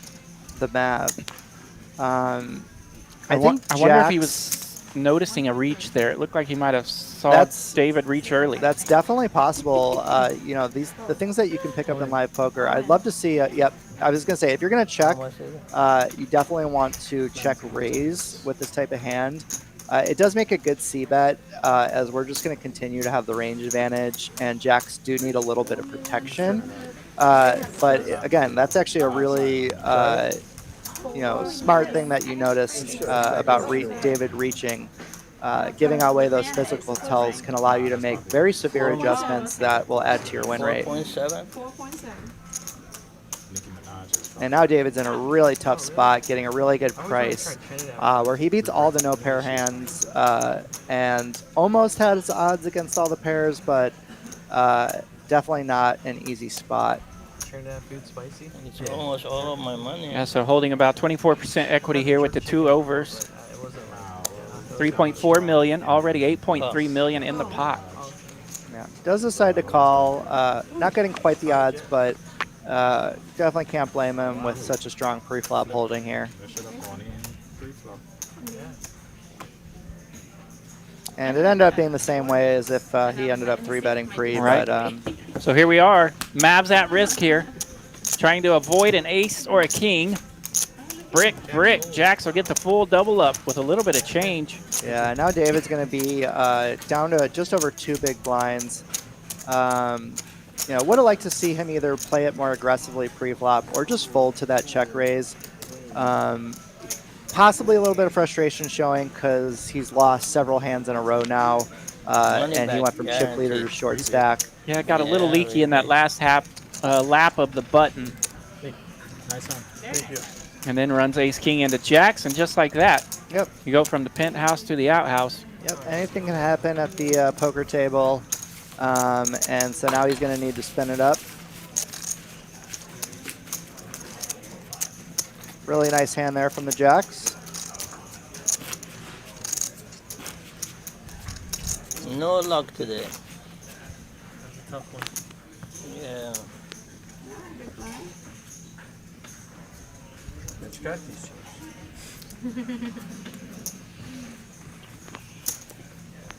And just like that, we're off to hand number 45. Now you have to put the bait, catch fish. Mav now with plenty of chips over there in the 7 seat. I'm not a very good And it's interesting to say because he hasn't really played any hands, but I really like the way Chester has been playing this final table. He was a middling stack coming in, and he's really taking advantage of the fact that some of these other players are playing very aggressively, not afraid to get the money in the middle, very large sizing. Noticing that the sizing is huge, so it's going to bust some people. Exactly. So he's going to be able to ladder up. He's made some good tight folds and then played one hand that was good enough tens. And so he's earning real money with these folds. And while you were out, he actually found a spot to 3-bet from the big blind. Oh, very nice. Soka opened with queen 10 in the cutoff, and he 3-bet with king 10 off from the big blind to take using that his down. image of being a tight player. Absolutely. So yeah, that come in handy against the chip leader. So yeah, really like seed 8's play so far. I've also played with seat 2 a bit, but it's been a while. I know he's aggressive. So David A will survive here as he's hit the 5. Had to have a 5 and found one. All right, little quadruple up here. Just right back in it. That's the fun thing with tournament poker too. You know, you're never out. If you there's a reason they say a chip in a chair. You know, I think Greg Merson, the 2012 main event champion, was down to I think 3 big blinds like several times. So never give up in a poker tournament. With the blinds and antes, you can easily spin it back up. So would love to see David hold on a little bit longer here. So yeah, gets the full triple up with some extra there, almost a quadruple up. And now he has Jack 6 suited under the gun. Still not out of the woods yet here. Got almost 300 viewers here in the chat. Thank you so much for joining us here on this Monday night. Let us know if you have any questions for myself or RJ. Love talking poker, and anything that you find difficult with final tables, or any questions you have regarding the differences maybe between tournament poker and cash game poker. So, you know, love talking poker. Anything you guys want to know. Gosh, I've been slacking so much on my tournament poker that I believe the last time I was at a final table was at least 2 summers ago. And it was a side event at the WPT. And my main strategy that night was like to run like God. Like that's the best strategy you can have at found a few final spots table. that was able to take advantage of some other players, but for the most part, when I needed something, it came and it was fantastic. I mean, honestly, that's usually what I fall back on. So I don't blame you. Usually, especially at Choctaw, I run so good that it doesn't matter how I play. Right. I remember King Jack landing for a big one there at the end, and I had 6s and the big blind called a raise, flopped a set of 6 to take him out. Very nice. There was some very fruitful spots in that final table. Oh, and David waking up with another great spot here, has both of them dominated. So he, you know, just like that, he was down to 2 big blinds, and he could be right back in it, up to 18 bigs if he wins this hand. Finding a pre-flop treasure right here from the big blind. Yeah, what a dream spot. Under the gun, ADHD Poker thought he could sneak in there with that ace and put a little pressure on David. Yeah, it starts to become a little closer, 6-handed, where you're going to have to start opening some of those. You know, now he's got a little bit bigger of a stack. If he thinks the table's playing a little too passive, I don't mind the open. But just want to get out of the way at this point. Hey, call. And I heard that these players are actually playing for a little trophy that we're going to start giving away with all of our tournaments. Yes. A gold coin with the TCH logo on it. So that's really exciting too. It's always nice to get a little take-home trophy that you can commemorate your win with and look back on. Yeah, the even bigger one has a trophy of its own, I believe. But yeah, the Texas Card House Dailies will now have a very cool card protector. It's got, let's see, a little map of Texas on the back, says Tournament Champion. Texas Card House logo on the front. Very hefty card protector. So here we go. David A is at risk. Queen on the flop, still trying to avoid a 10. All right. Very nice hand, David. Back up. And just like that, he's back up to, I think, 19 bigs now. From 2 bigs to 19 bigs, Wow. he is back in business. Chipping a chair. Yeah, and if you guys all want to win one of these gold coins, come play one of our We'll see if we can get a look at this thing. Look at that bad boy right there. It is beautiful. A nice little hefty Texas Card House card protector. First place. That goes to all of our daily tournament champions.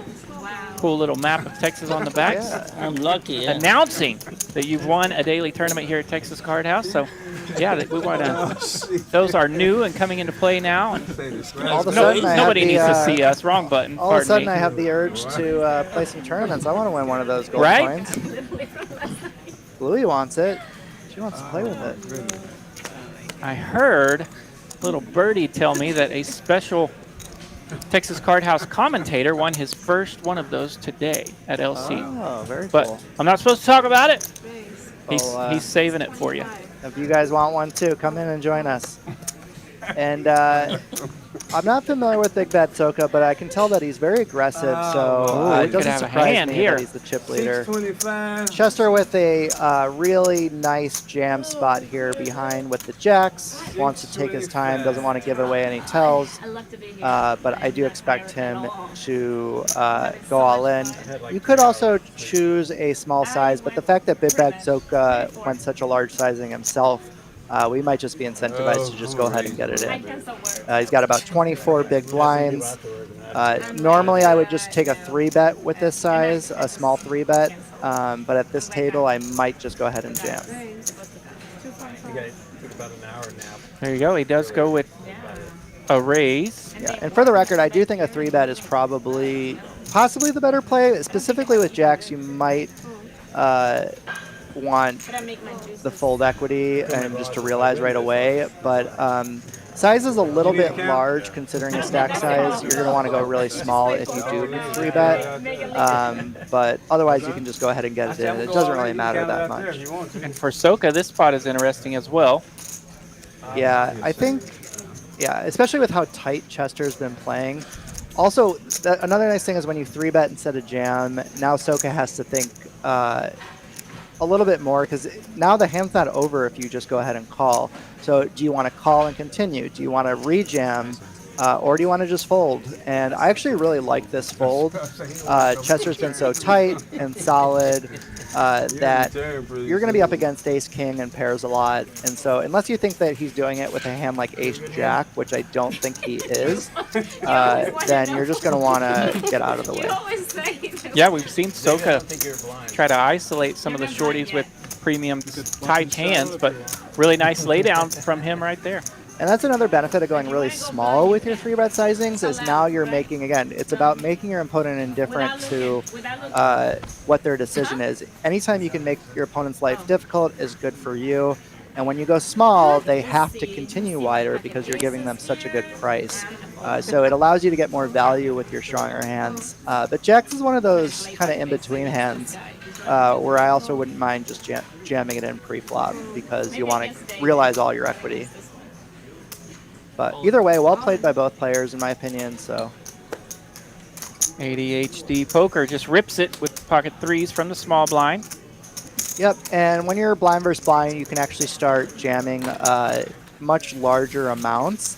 It looked like he was over 30 big, so that might have been a little large, but honestly, from the small blind with a hand like threes, it can't be a bad play. So well played by ADHD, takes it down. Never hurts to win the blinds.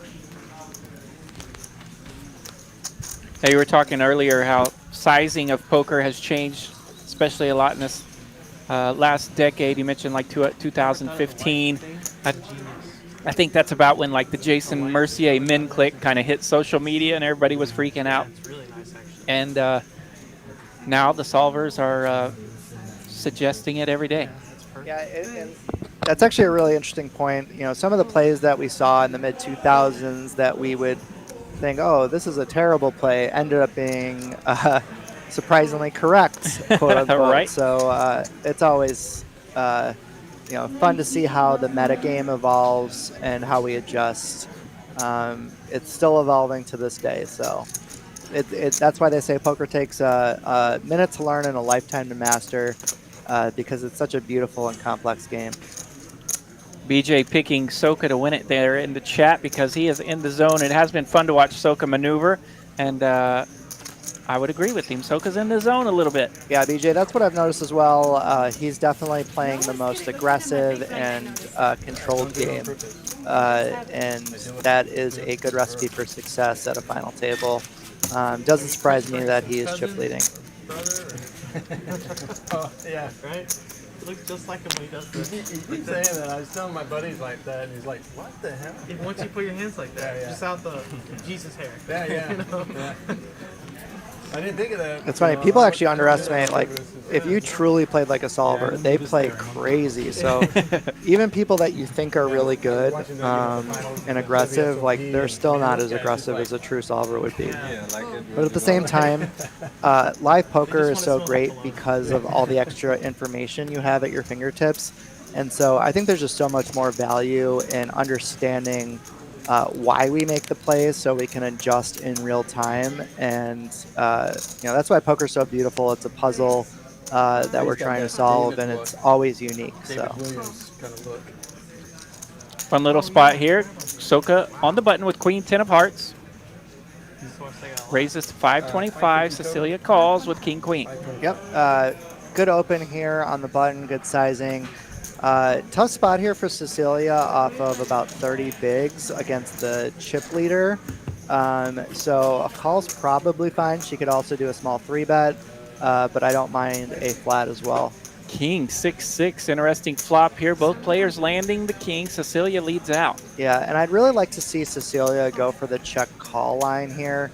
The beautiful thing about this spot is you're way ahead, way behind. You don't really have much to protect against on this paired board.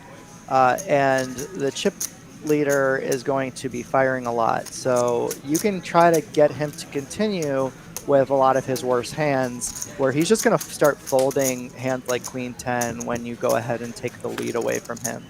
That being said, she does lead out, and she could definitely get some value here now from the map. Well, 1.2. 1.2.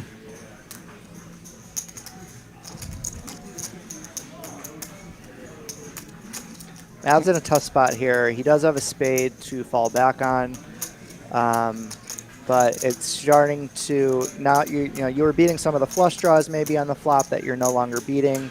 You have to ask yourself, what is Cecilia leading out with here on the flop? She might have some 6x. She might have a king x. She's probably not barreling twice with pairs under the king.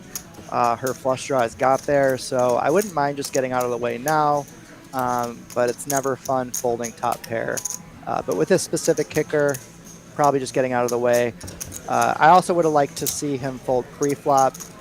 I think when you open 2x, you already have a blind in the big blind, so it's easy to convince yourself that you have good pot odds to continue. But with ICM in play, you have so much incentive to preserve your chip stack, and with a hand like King 3, you're just going to get yourself in trouble. You're going to win small pots, lose large pots, and so I don't mind, especially multi-way, just getting out of the way. You can see he hit the best possible flop and still had to fold. That was obvious, but at least he was able to get away, so he was able to maneuver appropriately. Showed that king as he folded it. Felt like my face was being scraped across a chalkboard right there. Aye. Yeah, good fold and a nice hand from Cecilia. I had a king? No. Obviously, they don't think he had a king.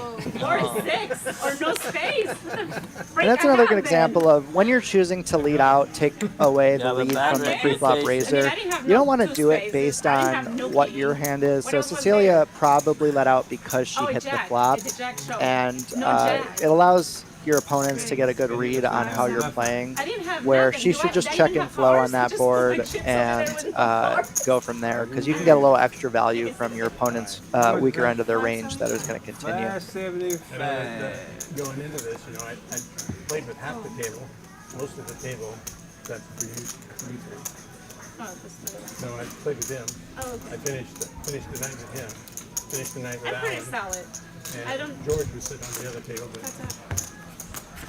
switch it out when I need to, but not very often. That's a good thing there. Check. Okay.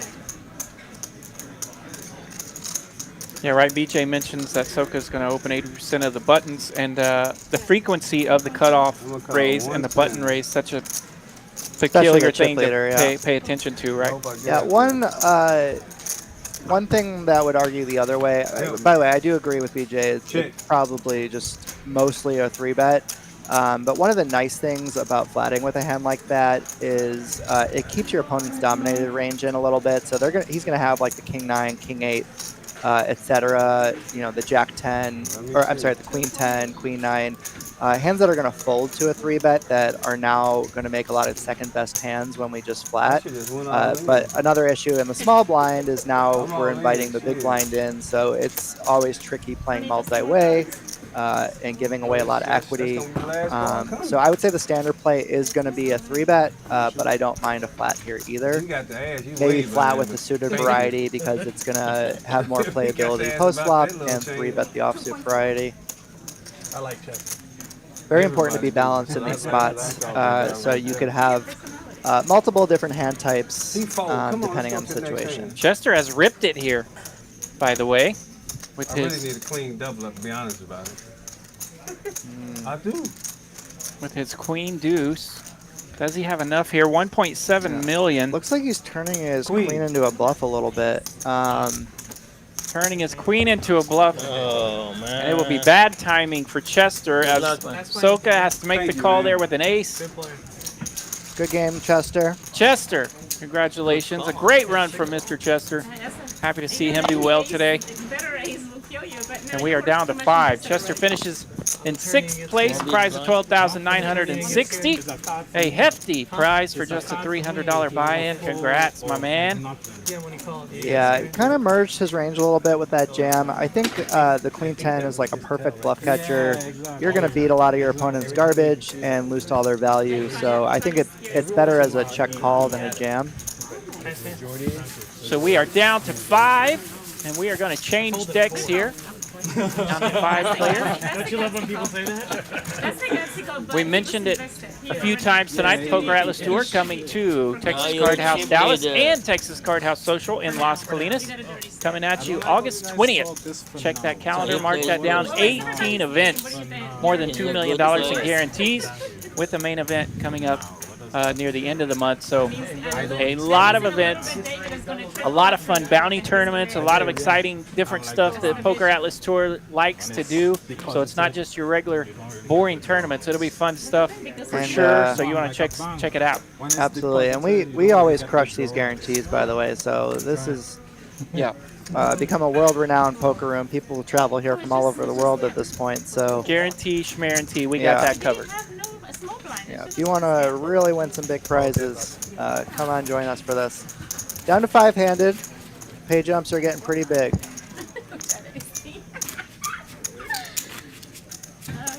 RJ's going to step out real quick, so it's just going to be me and Bluey here in the booth.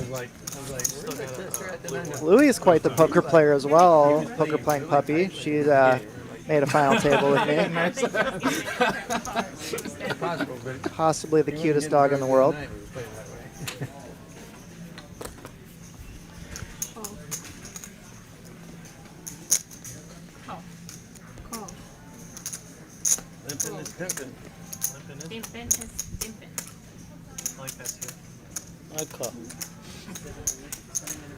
Yeah, absolutely, BJ. That's why I agree. The 3-bet's definitely going to be the standard there. Not this time. Mitchell will be there for the seniors event, as well as the main and the mystery bounty. Check. No. 700. A little something here for both David and ADHD.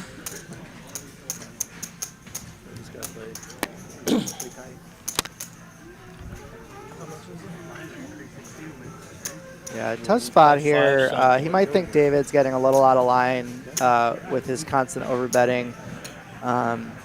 But, you know, he has had it a lot. and probably just, I think he's got a big enough skill edge here at this table. He's been playing very solid and aggressive where he doesn't need to take this spot. Even a lot of David's bluffs are going to have a ton of equity over cards and spades, the 9-10 type hands, 10 queen of spades. So I'm probably just getting out of the way here, but definitely a little frustrating when you hit a good piece on this type of board to go ahead and fold. No, I wanted to do it. I wanted to do it. Yeah. And you heard him, he said he feels like he's bluffing. But again, that goes to the other point where a lot of his bluffs will still have a ton of equity. But let's see what he decides. I'm like, if she did it, I can do it. I mean, I have that mentality. Good fold, very good fold. Bluffing. Nice hand, nice hand. I'm bluffing. Good hand. 150, 3 and 3. And you can see here with the chip counts, Big Bad Soka is really running away here. And the fact that all the other stacks are so close together gives him a ton of incentive to start leaning on them. I would start opening very wide, start 3-betting very wide if I were Soka here. Because now all these other players are looking for each other to bust and have a lot of extra incentive to fold. So he wants to start raising on them. And Cecilia also has a lot of pressure on her being the clear second place player because she wants to have some of these short stacks go out before she starts risking anything. So I actually really like even 5-handed. She just folded A7 off under the gun. I think that's a very smart fold. Really well played there by Cecilia. Blinds are going up again. Hand 55. Oh, yeah. The Texas Card House Dallas room out there is hopping. Still 11 cash games going right now. 3 of 1-2 coming in for 5 PLO. Those stacks are getting fat and happy out there. They're finishing a final table of $125 green chip bounty tournament. So it's exciting out there. Yeah, Las Colinas packed as well. Gold coin, right? Yep, fighting for the new gold coin. Absolutely. You'll get one for that. The $125 tournament. Almost 40 players in that tonight. And the winner will get the new Texas Card House champion first place coin. Good real estate over there.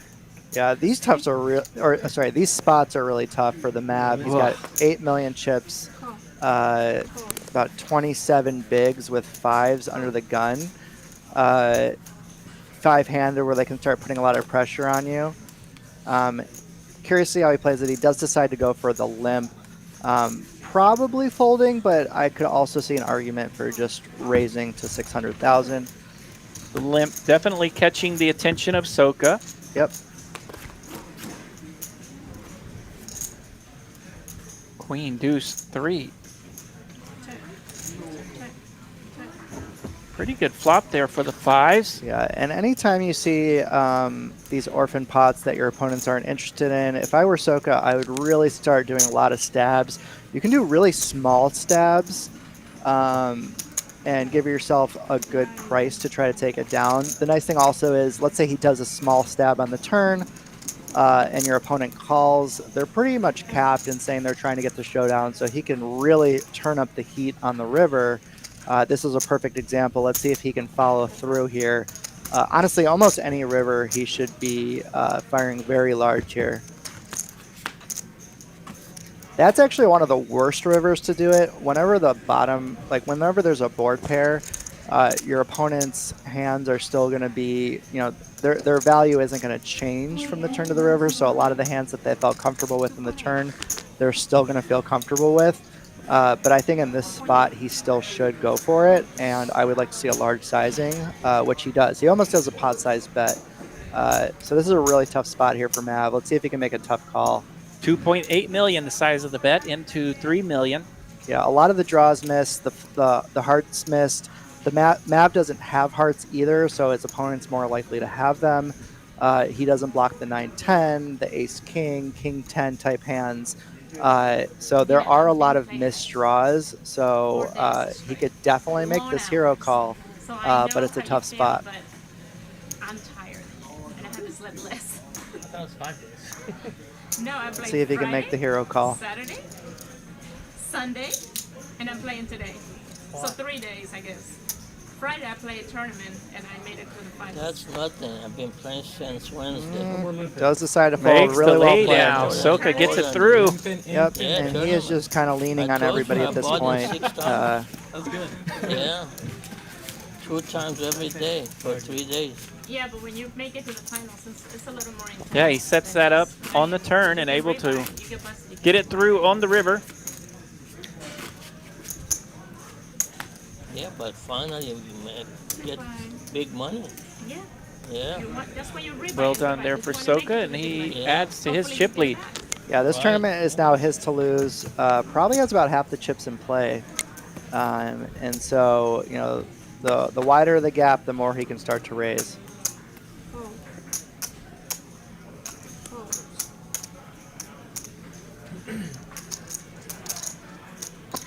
Another easy open here from Soka on the button.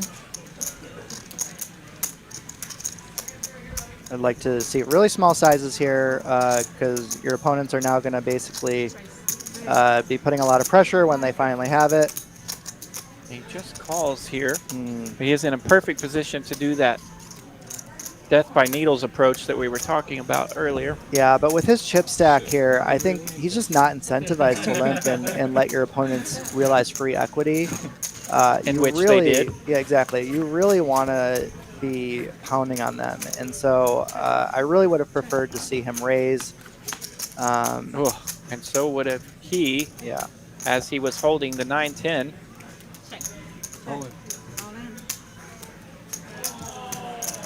So Mav's going to rip it here. Massive rip. 5 million into 2.5. Wanting to bluff off the king high and does. Shows his bluff.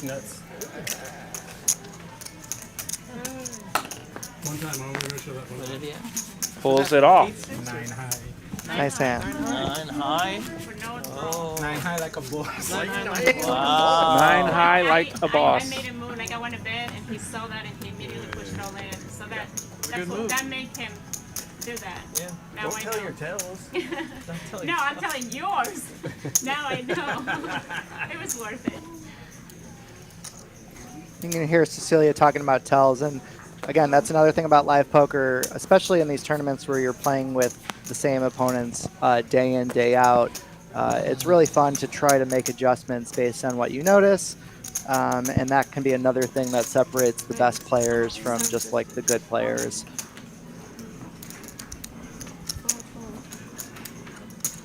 So here we have another massive jam here. 8 million from Cecilia with pocket fives.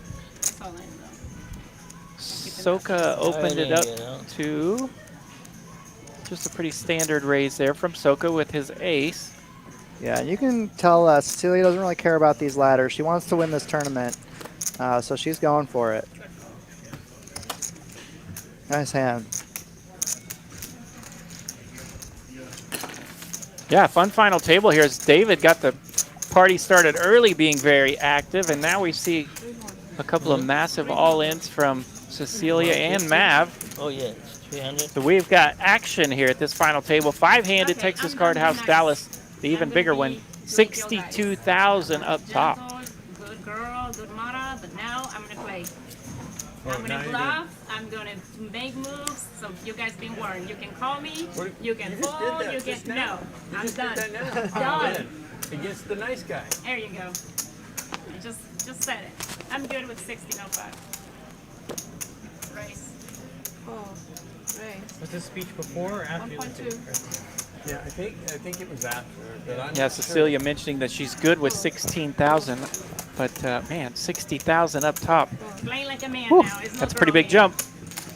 But she put some pressure on him. She raises here from the cutoff of King Jack. Takes down the blinds and antes. Yeah, she might have got a little frustrated from that hand where she got bluffed. Been putting on the jets, the aggro jets here.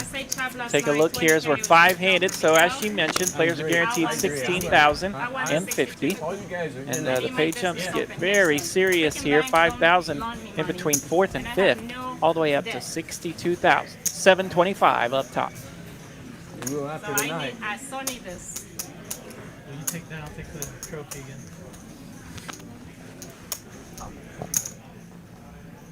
Call. Fold. Call. All in. All in. Yeah, and you can see ADHD is definitely a player who's going to adjust well based on how the table is playing. And he's realized that a lot of these people are just limping with their weaker hands. And so he just saw a lot of dead money out there and was able to pick up several blinds with that jam. Really like to see it, especially being the shortest stack. He has to start making some moves and gambling a little bit earlier. If we get down to 4, we could cut the trophy up. There's a I don't piece want for the each freaking of us. trophy anymore. Monday, Tuesday, Wednesday. He wants us After 5 p.m. he wants us to say, what do you call it? Kevin wants him for a card protector. Yeah, for Card protector.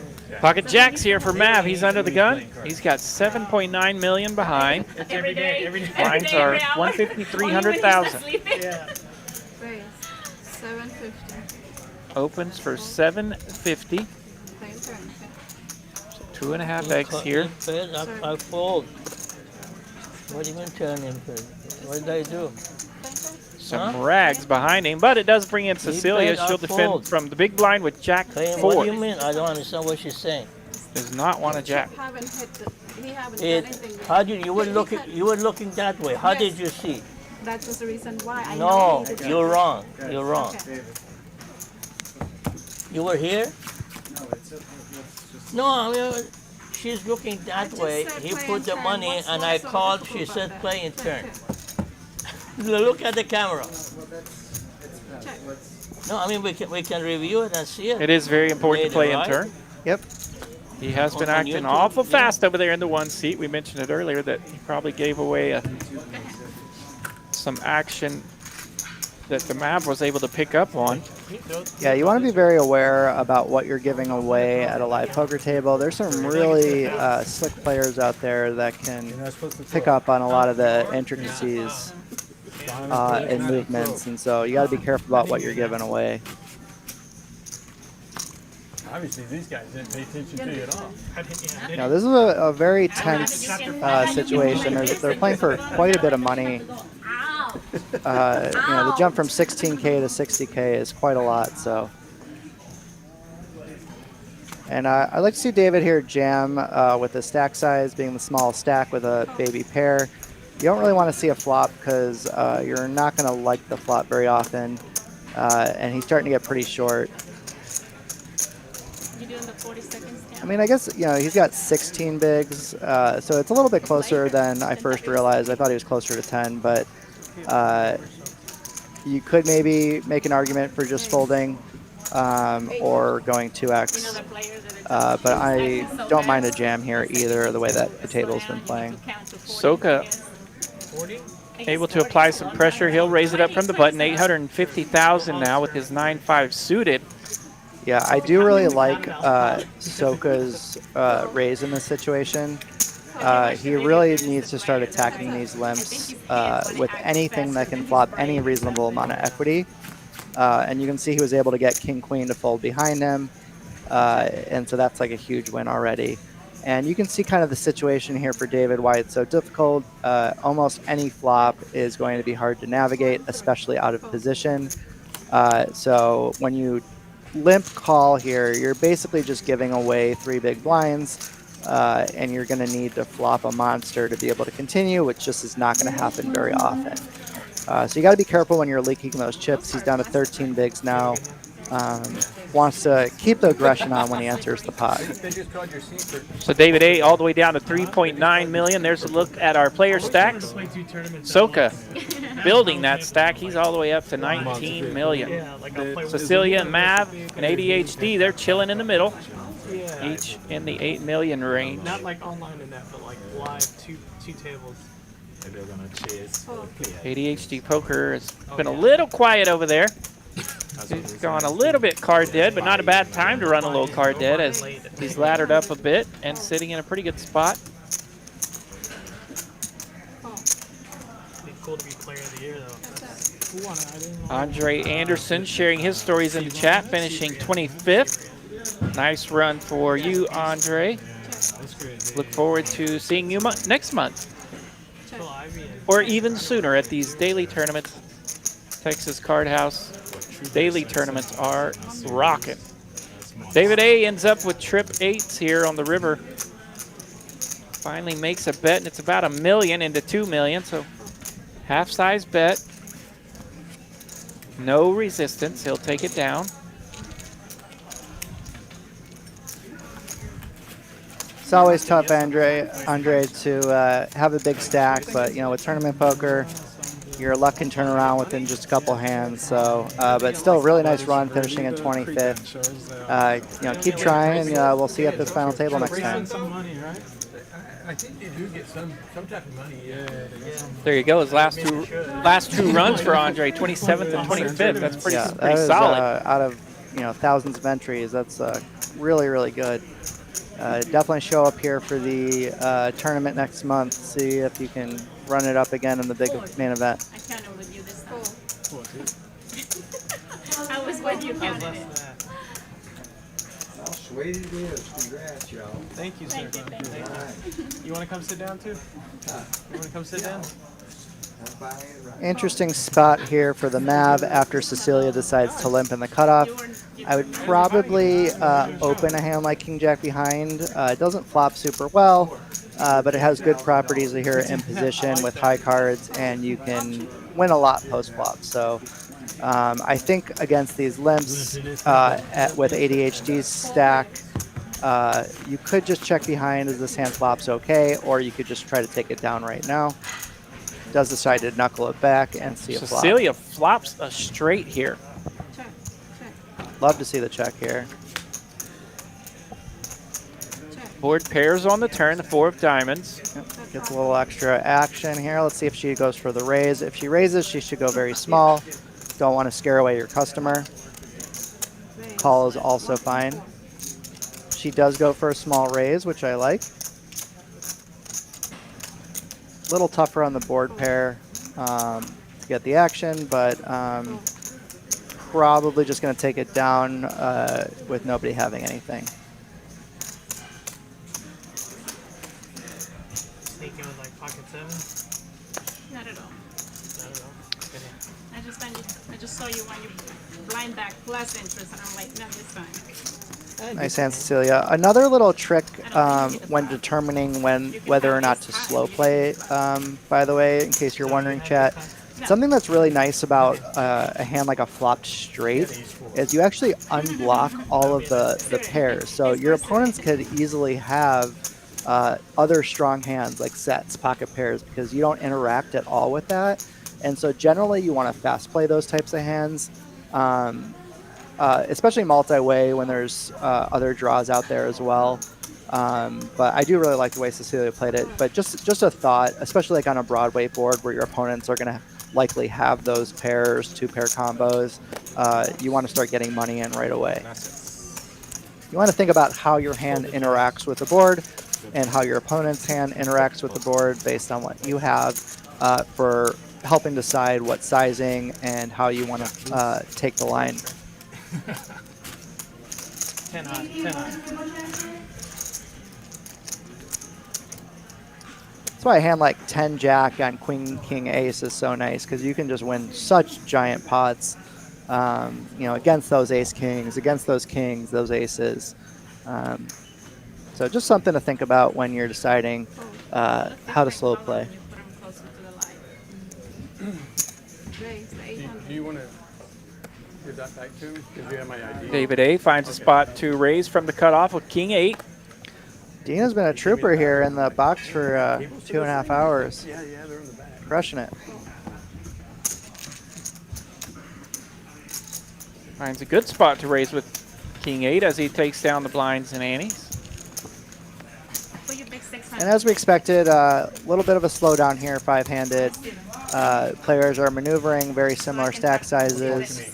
Soak is kind of feeling it out, trying to chip up when he can. No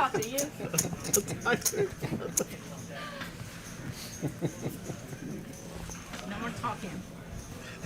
So like 2 5-year-olds are still talking. Tell Mom. You know, you are on the border. They have been a talkative crew tonight. Absolutely, yeah. Cecilia's always like this at the table. I love playing with her. She's a delight. Yeah, if there was any tension at the final table, she's taking it out of these guys, and everybody seems to be pretty chill and a little bit chit-chatty, even though they're playing for pay jumps of 40,000 in between here. Yep. And I think he realized his mistake with limping the 10-9 and is going to go ahead and go back to opening. Will not make that again. He's raised it up. The min click 600,000. Mav with a good hand to continue here from the line with the suited queen. Soka connects middle pair with his 8-9.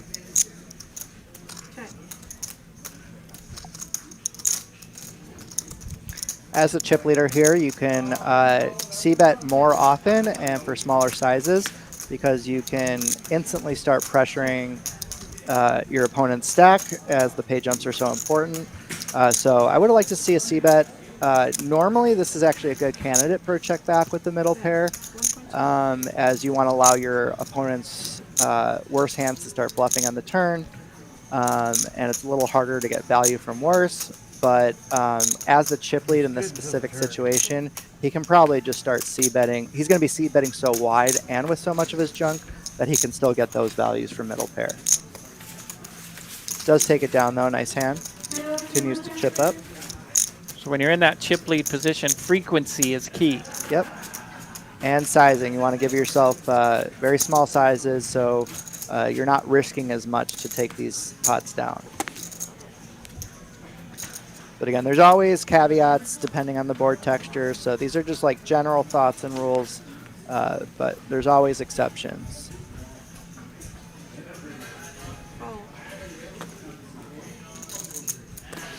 Another clear open here for the chip lead and with the king 8 in the cutoff. I like how he's gone down to the 600s. Does decide to get out of the way. Maybe he picks something up.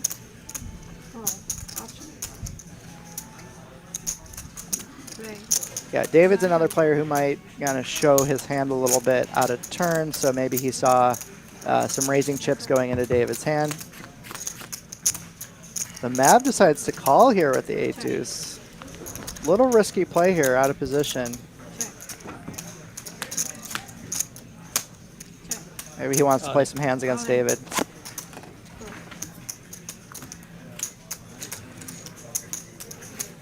David able to bet the turn here and take it down. Mav landing not much there, so he's able to get out of the way. Yeah, and you got to be careful continuing with hands like that, even with good pot odds. Again, with ICM, you need better than normally. Like I would take, you know, a 51% coin flip all day, every day.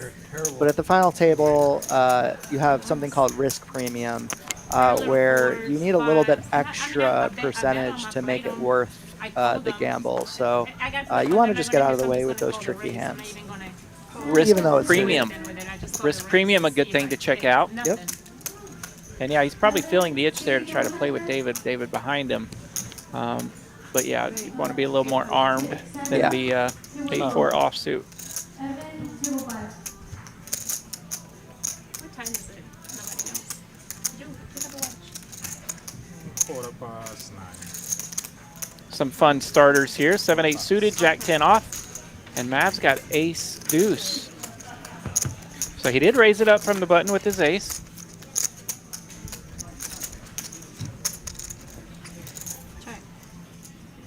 Open-ended for ADHD poker. Going to lead out from the blinds. 1.7.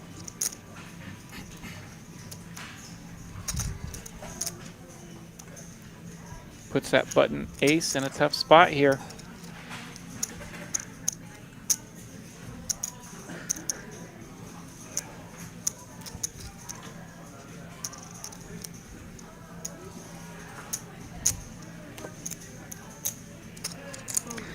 Yeah, I think this would have been a good hand to check raise if you think that the Mav is going to continue too often here. It allows you to make a little bit more money and get you could check jam and guarantee your equity and make a little bit more Also might be able to fold out better, but still accomplishes getting a better hand to fold. So definitely consider that a win. Now, if you're in that position, that ADHD poker right there, and you're considering check raising, how much do you make the read while the player continuation bets? Well, it's very important. If you think your opponent is way too passive, then you might want to just go ahead and start taking the lead. But I think in most cases, especially on a board like that, I would expect my opponent to c-bet, and so I would probably just go for the check and play and flow. And then, yeah, Chad has another really good point, guys. If you're here, we really appreciate you guys hitting that like button. Hope you're enjoying the stream. And so while you're here, hit that like. We got over 300 of you following. Big money up top. I'll just take 10%. We're just like shoplifters here, but yeah. We appreciate that, Andre. Me and RJ put a lot into this, so we hope you enjoy it. Yeah, thank you guys. JV3 out there giving us shout outs as well. David A takes this one down from the button with pocket sixes. That's why you're so handsome, Andy. We appreciate you smashing that like button. Only 7-minute break. Yeah, 7 minutes. I'm gonna see you guys next month, right, for the Poker Atlas? If not, we have to stop the tournament. There you go. We got Poker Atlas. Poker Atlas Tour. Getting shout outs live on the table. Great little plug there from the ADHD. Appreciate that.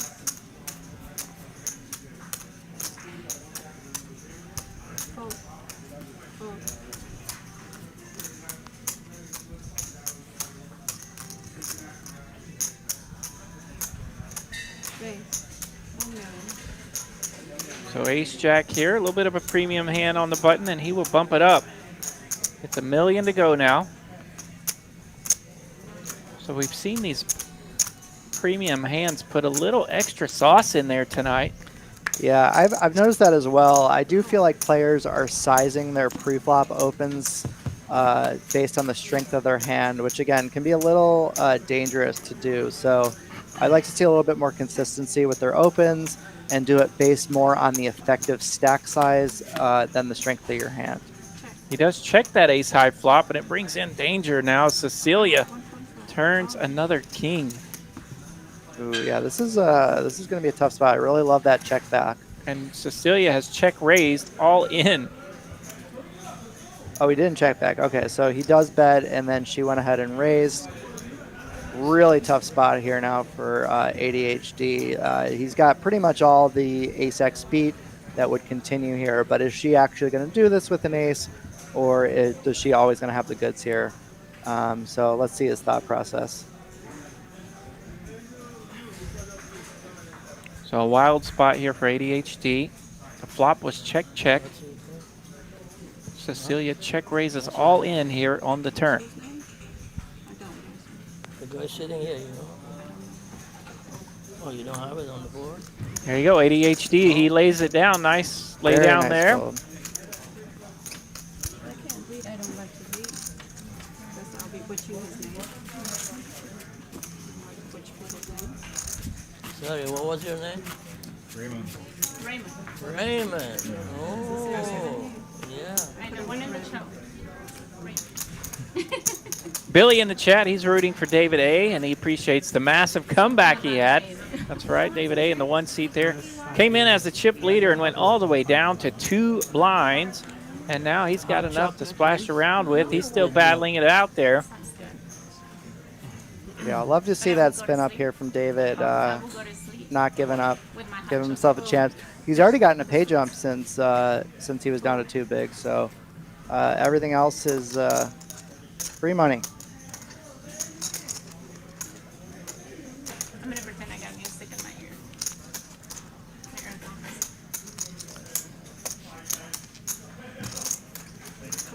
And yeah, BJ probably prefers a call there from Cecilia's spot. And again, that goes back to that theme I was talking about earlier, where you want to play in a way that makes your opponent's life difficult. And again, that raise, ADHD was at the top of his range and still folded. And so when he's going to fold everything worse and call with everything better, we're not accomplishing very much.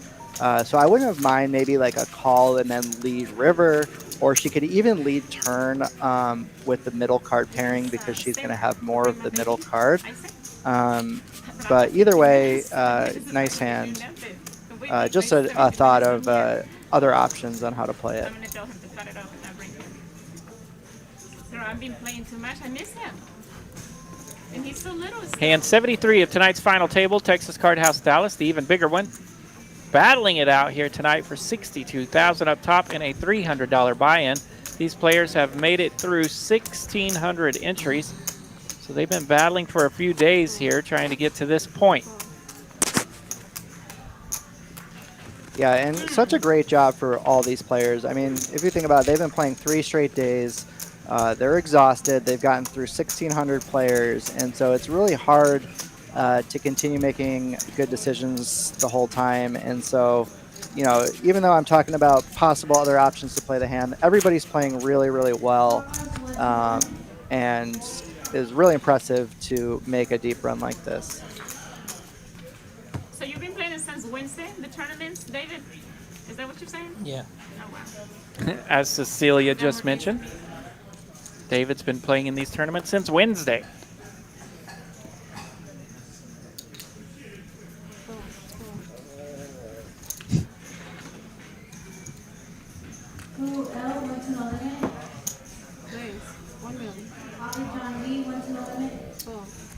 Almost up to 3:30. Thank you all for joining us. We're getting into the big bucks now.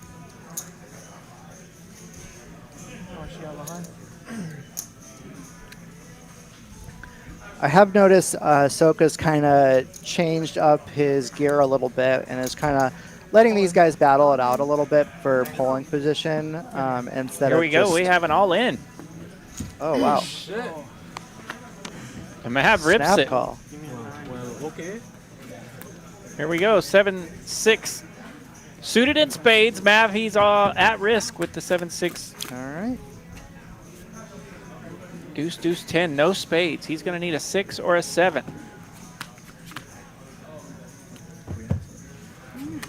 10 works too. Oh, no. Good game. All right, take care. Yeah, picked up a couple outs there as the board tripped on the turn, but that will eliminate Mav as a wild hand there as Queen 9 and 6-7 of spades just hook it up. Yeah, they have really close stacks, so they're going to call Oh, it he's to got it. confirm, but he does have them covered.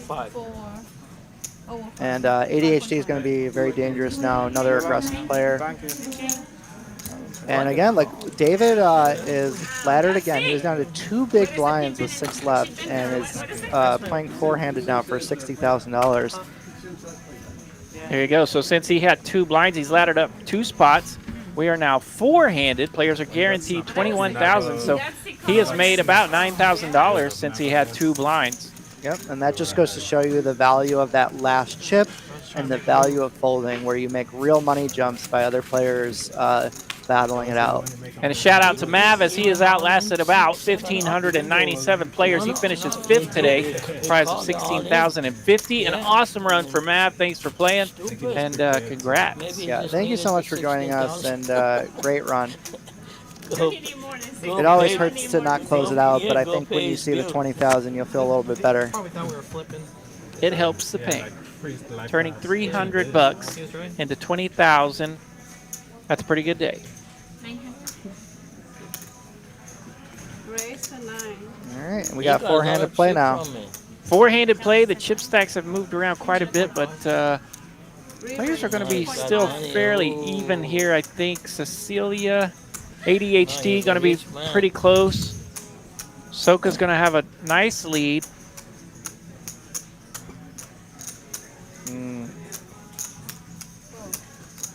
So 3-bet here from ADHD Poker, small blind. 3 bets with ace-10.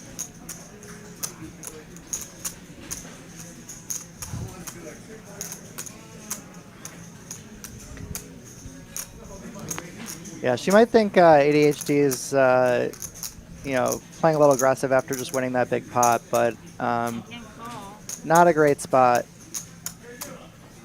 especially after.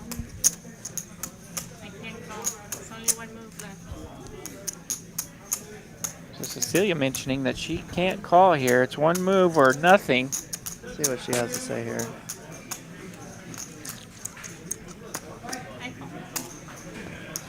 Yeah, you got to be careful with your table. I love table talk as much as next, but whenever there's still action left and you mention that you are not considering one or two plays, you really give away the strength of your hand. So it wouldn't really make much sense if she continues after talking like that. I see that all the time as a dealer. Yeah, so you want to recognize what you're giving away. Yeah. Probably once or twice a week as a poker dealer, I just want to say, you said that out loud. Like, that was out loud, sir. That was out loud, ma'am. And yeah, it just kind of, it ends the hand.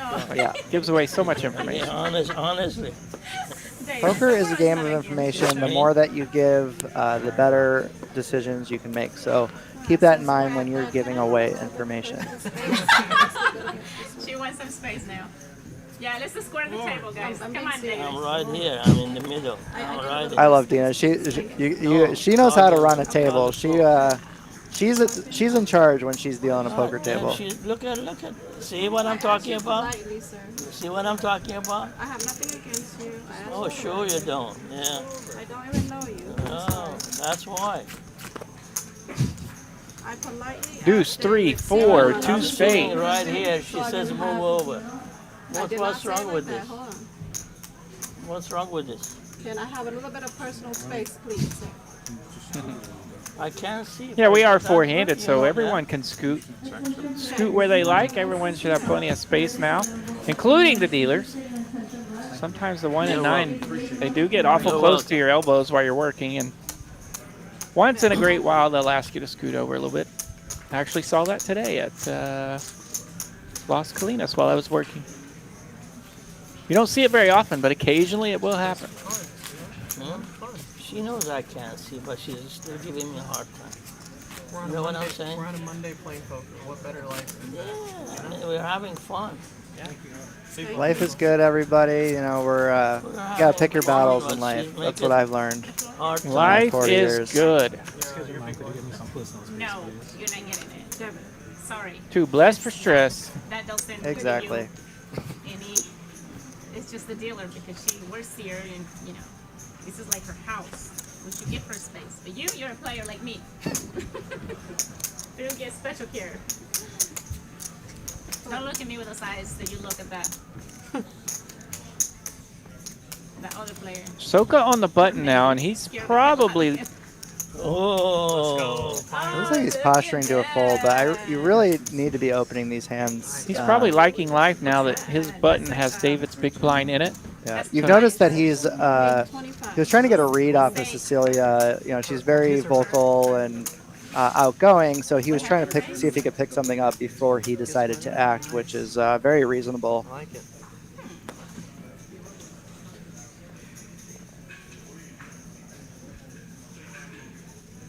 Yeah, in my 20 years of dealing experience, I've had to ask maybe 2 people move over, but one of those was for bad breath. And that's always frustrating, or when someone smells at the table. But I'm shaped like a ping pong player, so I usually don't have any problems with people getting too close to me. I can throw these bows around and they'll back up. I do like that saying, though, too blessed for stress. But yeah, I think you know, we're all very lucky to be playing this great game here, and so just trying to be kind and love each other and give each other the benefit of the doubt is how I try to approach life in these situations. So be nice to your dealers, everybody. They work really hard. It's not an easy job. You know, she's been sitting here 3 hours, so you know, any grace you can give is always good. Yeah, I personally try to stick closer to the dealers, so you know, I crave that touchness and that closeness. You know. Thank you, Danny. It's the only action I get. Yeah, us dealers, we got to take what we can get too. Yeah, you know, little footsie, leg touch, whatever it takes. No, don't do that. Yeah, that's the old days. They put all these fancy tables up now with big giant things underneath, and nobody can ever play footsie with the dealers anymore. Another really nice hand there from Soka, and that just goes to show you, as the chip leader, he really needs to be attacking. He can take down so many of these orphan pots. You're gonna miss most flops, and the fact that he adds the extra ICM pressure, he's just so incentivized to lean hard on these guys until they fight back, which they have been doing, by the way, to be fair. So, Cecilia is definitely not afraid to put the money in. Neither is David. ADHD will go with his reads as well, so he does have to be a little bit careful, but I would like to see him start opening all of these types of hands. 950. Yeah, fun Final Four here, as these four have been active enough to make it entertaining for sure. Interesting dynamic. He does decide to size up into ADHD's big blind, who is clearly in second place, to try to incentivize him to fold a little bit more. But he does have a little bit too strong of a hand with the queen 10 suited. But this is going to be another great example where he just should be c-betting everything here because ADHD is going to have to play very tight, continuing in second place. He has a lot to lose and not that much to gain by playing a big pot. So he really wants to wait for David and Cecilia to bust, get a little bit lower before he starts making moves with hands like this. And so I really like the play here from Soka, leaning, increasing his chip lead. How much we have? Oh, shit. 5 minutes. A nice, very small c-bet size, too. I really like that. Don't have to risk very much. On that board texture, the big blind's just going to have a lot of folds. And it looks like they're taking a quick break. A little color up break. Tournament director Donovan will come in and get some color up in. So we will color up, make a quick pit stop if we need to, and we'll be back at it here in no time. No. We've talked about it. It has made the talk at the table coming up August 20th through September 3rd. Over $2 million in guarantees right here. The Poker Atlas Tour coming to Dallas. TCH Social and Texas Card House Dallas. A great event. I'm sure a lot of players remember that last year, and we've got players coming in from all over Texas last year to play in the Poker Atlas Tour, and we will have the same this year. We will crush those guarantees, 18 events. They will be rocking awesome, so we can't wait to see you there. Look forward to everybody coming and visiting Texas Card House Dallas for the Poker Atlas Tour. Yep. Come get your trophies, your gold coins, and those big prize pools. There's a look at tonight's payouts again, an even bigger one. The final table tonight, 1,602 entries. We crushed that $250,000 guarantee, $376,000 in the prize pool. We are down to 4 players battling it out for those prizes, $21,000 all the way up to $62,725.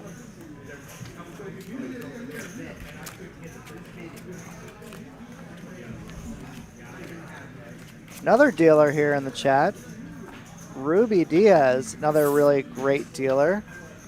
Thank you for joining us. Cooper. Hey, I'm gonna go restroom real quick. Ruby, have you been playing any poker lately? I know you love the game as well as deal, so yeah, we'll see her here. spin it up once in a while. Yeah.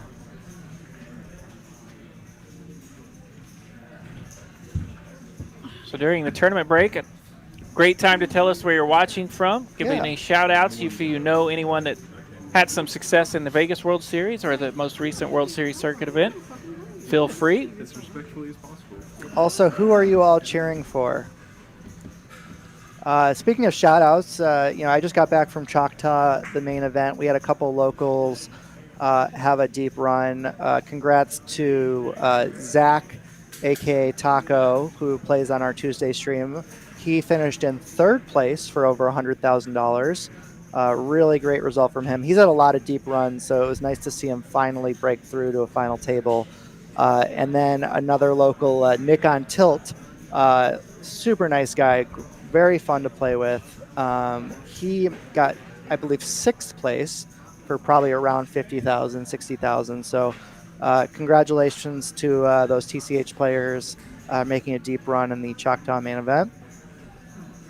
Yeah, I saw some of those posts on social media today trying to keep up with it. And Zach, one of our very favorite players over at Las Colinas, and as you mentioned, he'll make some appearances on the Tuesday night stream. Mr. Taco himself. Yeah. Third nice place guys. finish. That's awesome. Yeah. Yeah, and he was, I think he was shorter to start the day, too. So he really laddered up and, earned his pay jumps. We're all rooting for Dina Lego. Lego, rooting for Dina. Hopefully she gets those chips. I agree. Yeah, and the best part about Nick is he busted with the Choctaw Nuts, the Jack Deuce offsuit. So, he goes for it with the memes. Just living life, having fun. Really, really great guy. He's been reading those solvers. Yeah, absolutely. Big hands deserve big pots. So does Jack Deuce.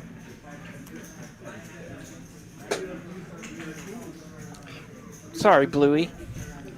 Yeah, Bluey started snoring. She was bored of my commentary. That's right. Bluey's taking a little break as well. If you guys want to see some pictures of Bluey, come check out our social media here at marks.danny, marx.danny. We've got some Bluey, RJ, and Danny commentary pictures. Yeah, that's right. Danny Marks, fun follow on the social media. You can follow me. I am The Dupe Show. So we get to talk some fun poker stuff once in a while as well. The Dupe Show, that's DOOP. Oh, yeah, BJ, I completely forgot. Another shout out, Greg Murkow, who is also a TCH regular. He actually got second place, and I believe that was probably about 180,000 if I had to guess, somewhere around there. But that's another really nice showing. He's been here since TCH opened. Another Dallas local. So, it's always nice to see some of the locals make a deep run here. I'm sure I'm forgetting some other deep runs, but a lot of familiar faces, a lot of crushers made a deep run in that one. Yeah, some of my Oklahomies that I saw, I mentioned McGann Moore. She was the last lady standing. And Jesse McVickers making a nice run. Good to see him getting it going. Yeah, he bagged chip lead, I believe, for his flight. So, Oklahoma and Texas representing very well at the WSOP circuit event. There's a good look at that trophy tonight. $250,000 guarantee champion, the even bigger one, with that lovely little coin sitting right next to it. Every tournament champion we have, even in all the dailies, will get that coin protector right there, the card protector. That is an awesome coin. Yeah, if you guys want to win one of those gold coins yourself, come play any one of our daily tournaments. Take it down. I want that trophy, though, honestly. That is a good-looking trophy. Yeah. We'll try to take a picture, try to get a look at this Texas Card House coin protector that you win for daily tournaments. And, guys, play will start back up here very shortly. Don't leave us yet. We got Texas Card House, first place, with a map of Texas on the back, of course. Tournament champion, 2024, even says the year. These coins are pretty cool. And Bluey's here to say hello. He's start of the show over here. Bluey's awake. So now we got to find the buttons to get our mugs off this thing. There we go. No, how do you turn it off? Players are. Ruby will appreciate Bluey. She's got a French bulldog of her own, Mr. Rico. Oh yeah, who is that? Ruby's got a Ruby. a puppy as well. Mm-hmm. Not really a puppy anymore, but they're always puppies to me. Small blind, 175. Yeah, Lego mentioning that he got second place last week in the PLO tournament. Oh, very nice. Closest he's gotten to one of these coins.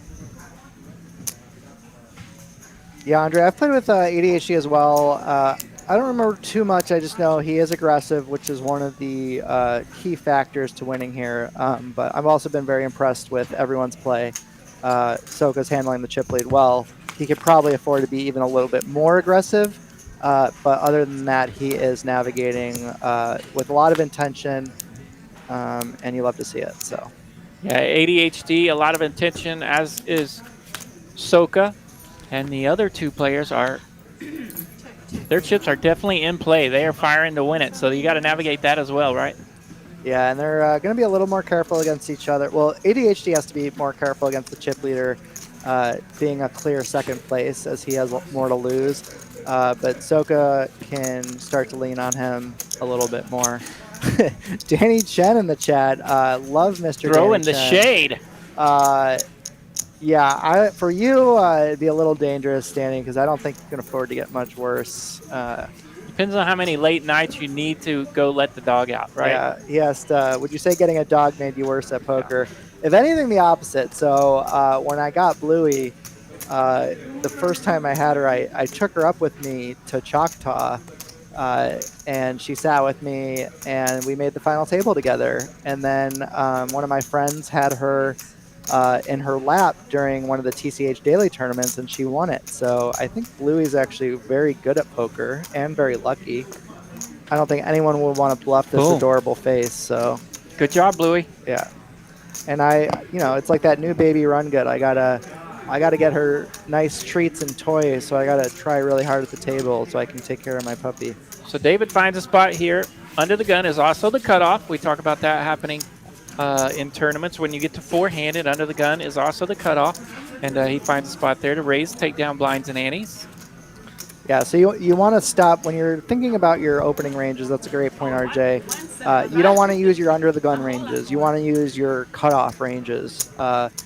Although there's an additional element, which is ICM, which is very high at this point, which will change the ranges even more, but you're closer to your cutoff ranges than your under the gun ranges for sure. That's right, one player per hand, Bluey. Yeah, but Bluey and me can speak to each other through our minds, so nobody knows.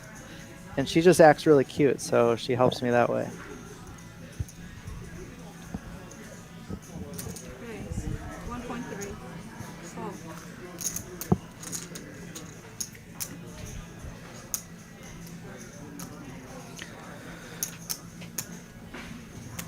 So it looks like Soka's just putting max pressure here on these smaller stacks. Blinds are up again.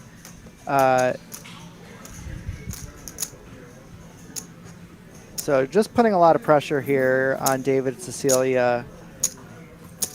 Don't mind it. Oh, David makes the call here. Oh, it's a regular raise. I thought he went all in. So the graphics were a little bit behind. David decides to defend here, the king 3 offsuit. A little bit dicey because it's hard to flop very well with it. He sees the king high and wants to continue, but he's just going to lose the pot so often. Soka can just barrel here with anything. I would have loved to see a bet there. He's just not going to be able to win the pot otherwise. And now David's going to feel a lot more confident with a flush draw and might be able to win the hand. So he probably lost his chance to win the pot by not c-betting flop.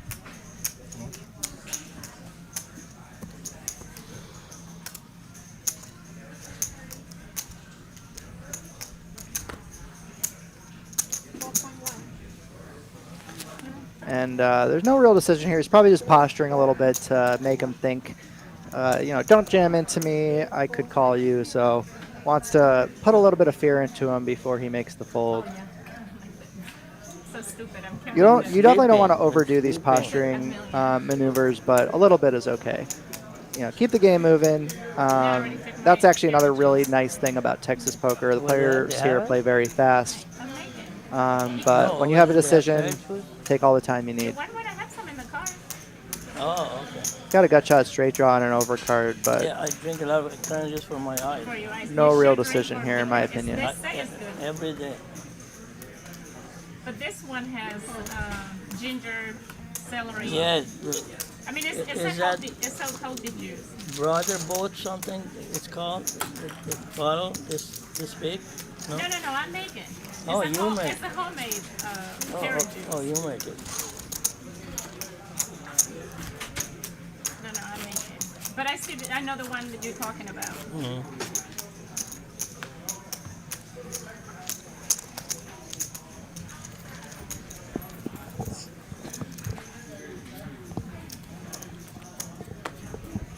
What is it?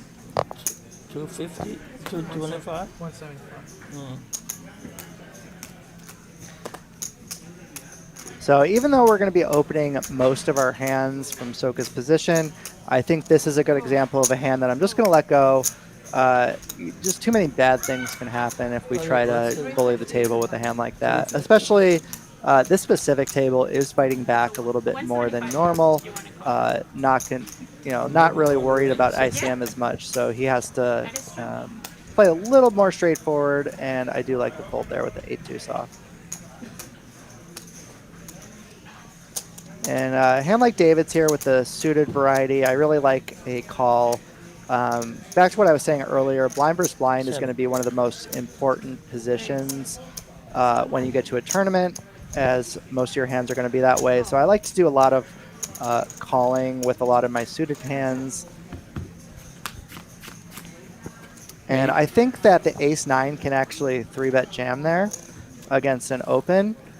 Does decide to take it for a flat, thinks he can outplay him in position, but it's going to get a little bit dicier. And off these stack sizes, I think you just want to realize your equity with the high card value of ace-9, because it's a great hand with short stacks, but it doesn't flop very well, so it's a little hard to navigate post. And so now he's already in a very difficult position right away and might just have to get out of the way when he could have 3-bet pre.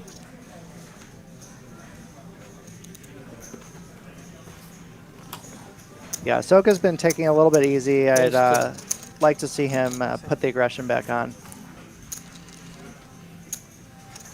And ADHD is kind of taking over that role a little bit. But again, you can see the 3 stacks from 2nd to 4th place are all very, very close, which actually gives Soka even more incentive and more value in being aggressive, according to ICM, because they have so much to lose by not waiting for each other to bust. So extra pressure by being aggressive. He should have no limps, just be raising. The occasional 8-deuce may go away. Yeah, exactly. Oh, David wakes up with queens here. So, yeah, he's looking at like 90 to 95% opening range right now. Basically. Yeah, and I'd really like to see him actually get value and go for a smaller size. I hope he doesn't go too big here. So blinds are 350. He's let out tonight with all types of sizes. Definitely been mixing it up, so we'll see how heavy he goes here. Pretty big raise again. Again, kind of raising based on the size of his hand, and that's a great example. So if he just min opened, I think ADHD probably would have 3-bet, and now he just can fold to the very large open because the ace-4 suited doesn't have any fold equity anymore. And this might be another good example. I think Big Bad Soka should just fold the deuces here. You're not really getting the set odds anymore to call, but does decide to take a flop. I think he wants to focus more on the aggression, stop, he's been putting in a lot of calls and limps, and when he enters the pot, he should get aggressive. And again, I think David's losing out on a lot of value here with his sizing. If he goes for a small size, Soka has to continue with a lot of hands, and you really got to make use of those big premium pocket pairs and try to get max value out of them. But he does get a really nice open size, so he was able to still make quite a bit of money on that hand. So nice hand, David. Never giving up.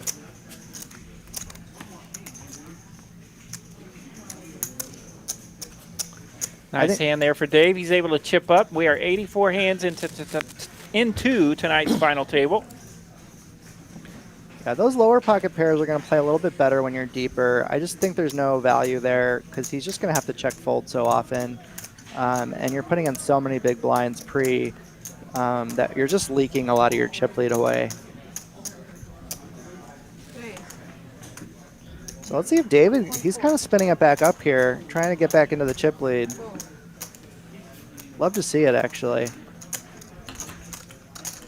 Ooh, curious how Soka is going to play this, because David's been kind of a little all over the place, unsure what to put him on, so I would like to see a 3-bet here.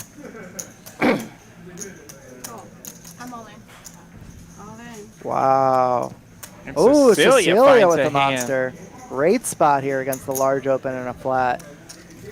This would move her into clear second place. So she finds a spot here to just rip it. Squeeze over the large open and a call.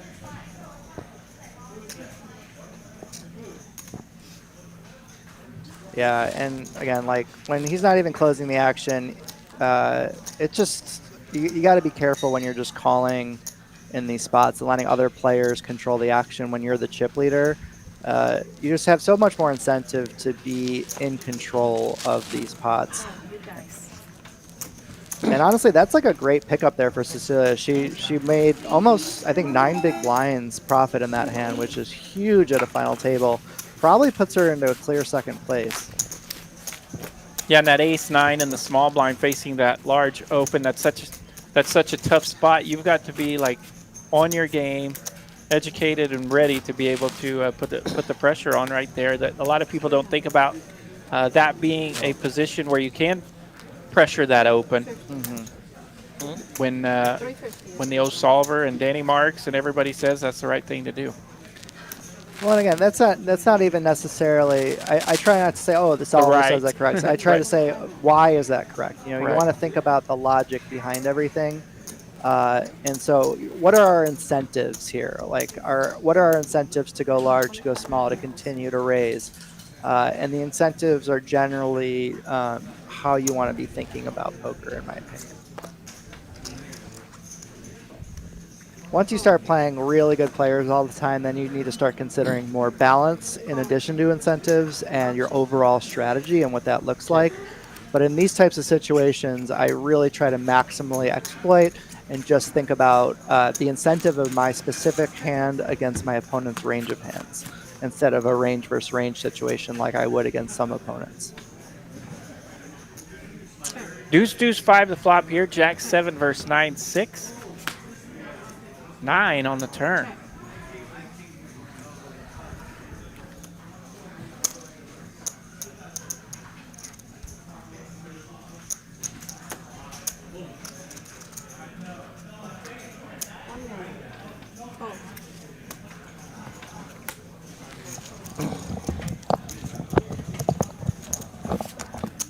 David A hits that turn with his 9. He leads out, takes it down.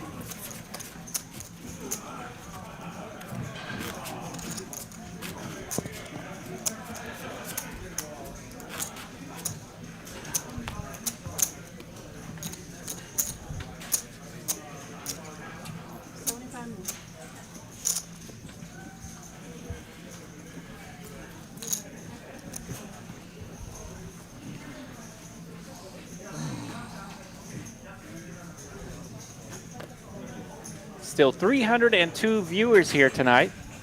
Danny's going to step out for a moment.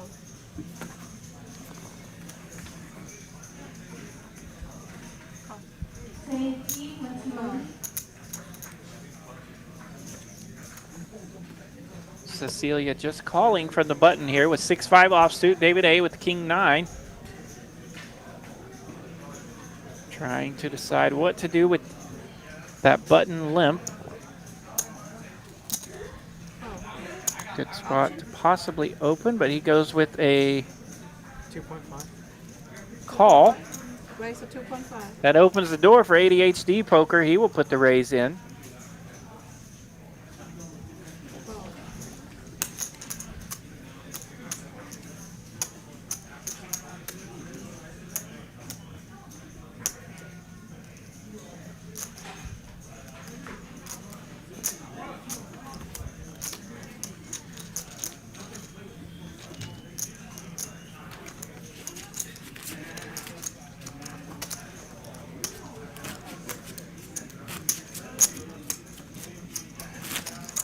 The raise from the big blind works. He's able to take it down. 2 limpers right there, so he picked up 2 extra blinds. Got his own blind and ante back, so that's a coupon.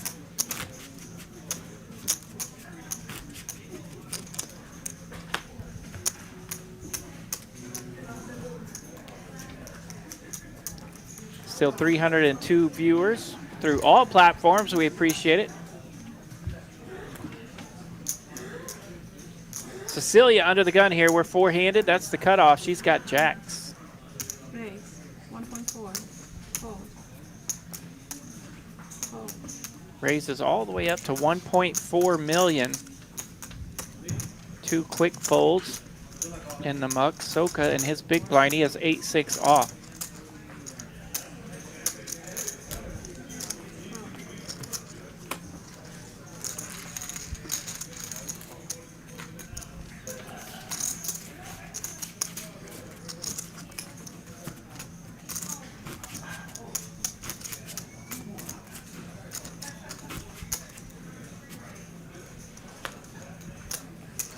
Big blind.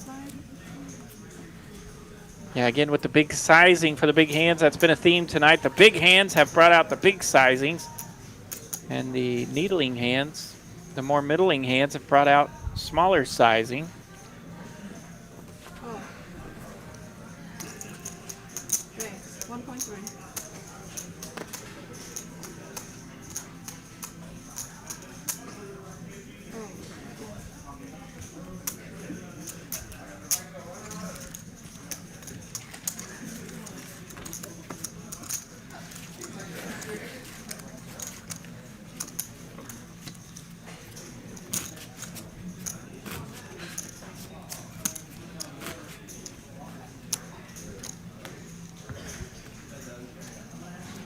Yeah, it's been fun tonight. We've seen a lot of different players and different strategies for their sizing. We've seen players been mixing it up all night. We've seen a couple of players stay steady and true to the 2X and some change. So it's fun to see a variety here at the final table, even still, now that we're down to 4 players. Raise. 800. Yeah, Danny has definitely stepped away, BJ, and I was trying to recall the hand you were talking about, but I don't remember when an ace-king was in play here recently. No, I would just look. You're just gonna have it happen. The big open, the call, and the 3-bet jam from Cecilia's ace-king. Oh. I do remember that. We're sleeping now.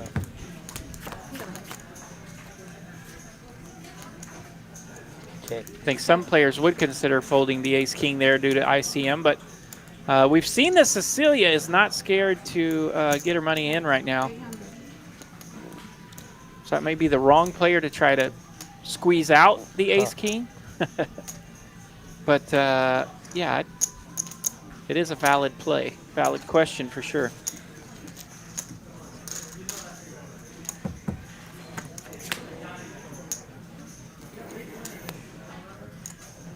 Check.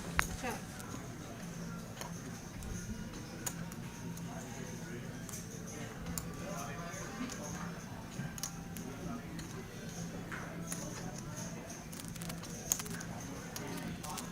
Check. 1.6.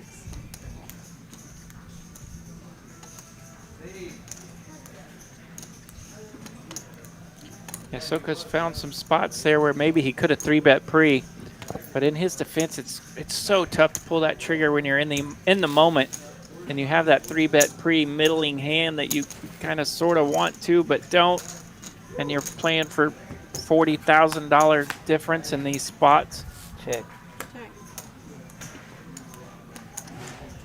David A here, getting after it with his bottom pair, and Soka turns the straight. So we'll see if David keeps firing here. 5.6 million behind with nearly 7 million in the pot. Soka's got to be loving life here. He doesn't like the board pairing there, but so David does check the river, and Soka rips it. He's all in.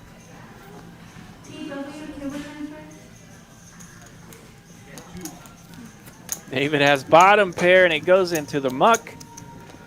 Big pot here for Soka. Takes a big chunk out of David. And just like that, Soka back up to the penthouse. Get reduced blinds. What is it? Rate cut. Half ante. Yeah.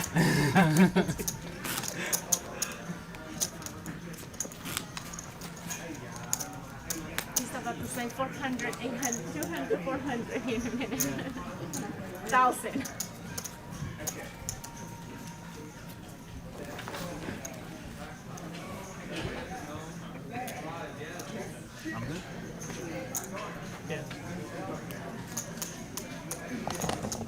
So they're in hand 89. You missed a little bit of action as David bet 2 streets with bottom pair. Soka actually turned the nut straight with Jack 10. Board paired on the river, and David was able to check and fold his bottom pair.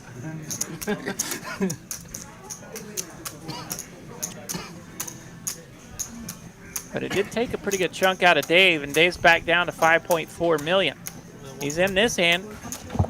He has ace-9 in the small blind. Yeah, once you start getting this short, you want to stop having calls. So in David's spot, if he's going to take this hand, which he should with his stack size, he should just 3-bet all in pre-flop. You really want to lean on your fold equity, because now you're in a spot like this where you're going to make some strong second best hands. And he's going to get some action here. We've got action. Yeah, this is going to probably get called here, potentially by more than one spot. I think ADHD, if he was last to act, might call, but I think with the player behind, you got to be a little extra careful. And Cecilia raised the button here. Exactly. So the pre-flop raiser, who's on cap, still has all the strong hands, all the overpairs, and so I think, considering the specific spot, he is going to need to fold. But I understand him taking some time to think about it. And that's exactly what happened. He thought about it, he folded, and Cecilia now he's going to feel a lot better. Beats. Yeah, and so insta-call. Yeah, I think David might be able to take down that hand pre-flop. So that's a great example of getting that fold equity, taking the dead money down. So David at risk here. He's going to need an ace or a 9. No help on the turn. No help on the river, and Queen Jack holds, and that hand, Cecilia will eliminate David A. David A. put on a show tonight. Wild run, came in as a chip leader all the way down to 2 big blinds and back up to second in chips, and he will finish in 4th place. I had a 9 too.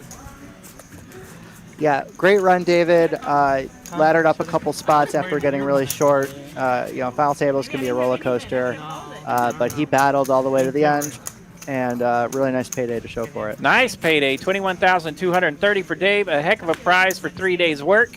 And congratulations for outlasting nearly 1,600 entries. Outstanding showing for Dave.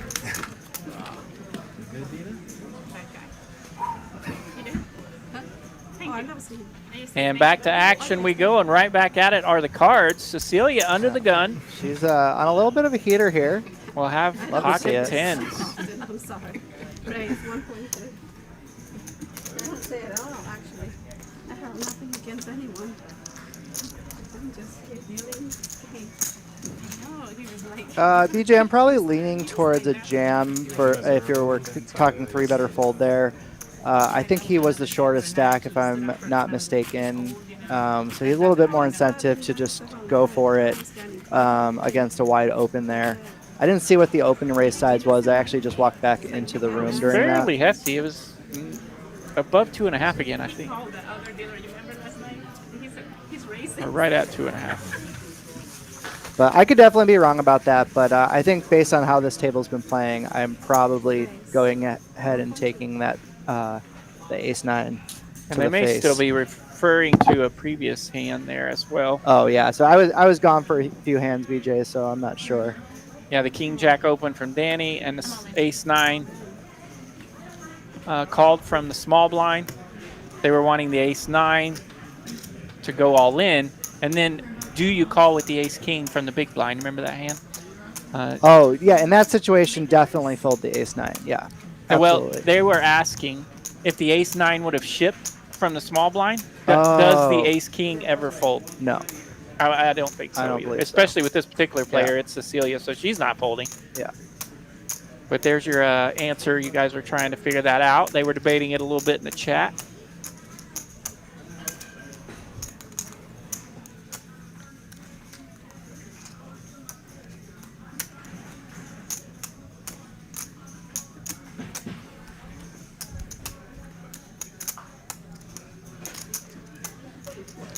Yeah, and you know, I know it was a little while ago, but I'd have to see all the stack sizes again too, and the pay jumps to be sure. But it's definitely an interesting spot there, and shows you, you know, when ICM comes, you can actually start making some big folds, and that's why There's a big fold here, by the leaving way. yourself some folding room is always nice. ADHD Poker raised it up with his ace on the button and gets jammed on from Cecilia, and he folds, showing his ace. Yeah, something you'll see in cash games, for example, like let's say you like 4-bet and you're putting in 35% of your stack, and then you've put such a large percentage of your stack in now where you're basically giving yourself really difficult spots when you're getting odds. But when it comes to an ICM situation, it actually doesn't matter as much. You can actually put in a very large percentage of your stack and still fold, even though you're getting direct odds, because of you know, those bubble factors, those risk premiums that we were talking about before. So yeah, I'd have to see the specific situation that they're talking about, but it wouldn't surprise me. There are spots absolutely where you will fold ace king, especially if she's like a clear second place and he's the chip leader. Then it becomes a much more clear fold, absolutely, with the ace king. If she's the short stack, then it becomes yeah. Their chip scenario might have been about like that. Okay, so yeah, it's definitely possible then, but yeah, all the hands are blending together at this point. I'm with you.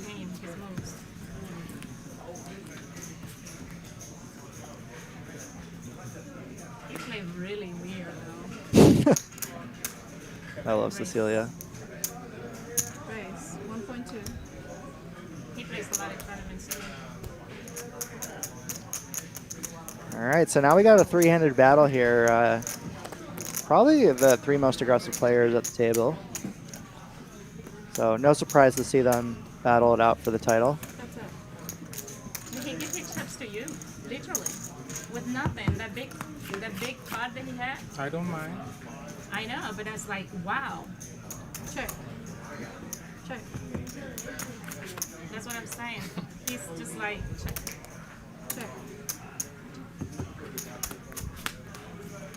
Like to see ADHD. Fast and furious play.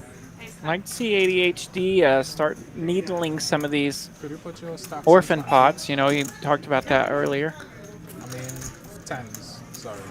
Yeah, I think it's a little dangerous with his stack size. He wants to be looking for spots to get it all in pre-flop. No, your stocks are 20s. So with, you know, it becomes so costly to put a percentage of the stack in. Down to here? I think he has 5.5. He's very clearly in last place. Okay. And so Ask me, I don't mind telling you how much small. That's kind of time wasting to count out every time I ask. Yeah, big blind raise. trying to listen to some of the table talk here. But yeah, so he's got 5.5. So about 15 bigs. So he's definitely not incentivized to be calling very often. He should. Oops, there's me in the background with Bluey. Yeah, we gotta get you some sun, man. Jeez. I know. Yeah. Oh, see me without my shirt on. I'm glad you're going to Hawaii. Yeah. The sun reflects off my body like crazy. All the time in the poker rooms. So Soka's able to raise this one up. It's 825 to go. Cecilia calls.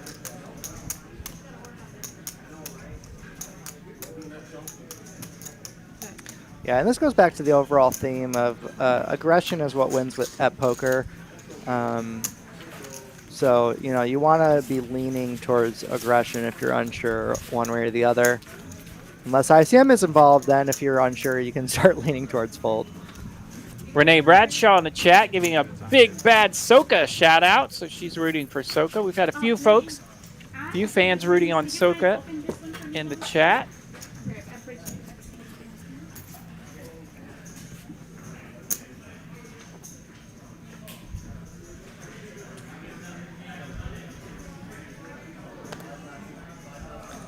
Definitely rooting for Cecilia just because, you know, I played with her a lot. I think she's a really nice person. So love to see her doing well. But anybody, I'll be happy for all three of these people. They're all having really great paydays. Okay. All right, ADHD in the big blind. He is all in. Soka raised from the button with King 4 suited. Yep. Yeah, and so this is a great example. You just got to be, when you have a hand, you go for it. You want to maximize your fold equity. Taking it down pre-flop is so valuable. So I really like this jam here. I think it's a little too deep for Soka to call, but don't blame him posturing a little bit. Doesn't want him to let ADHD know that he can pick on his raises.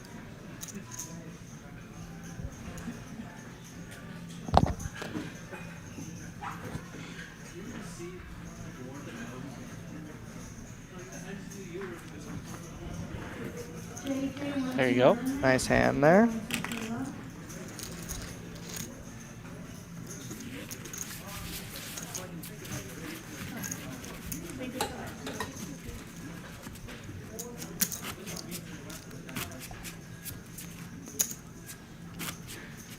Listen to this, Danny. It may be good. I don't know.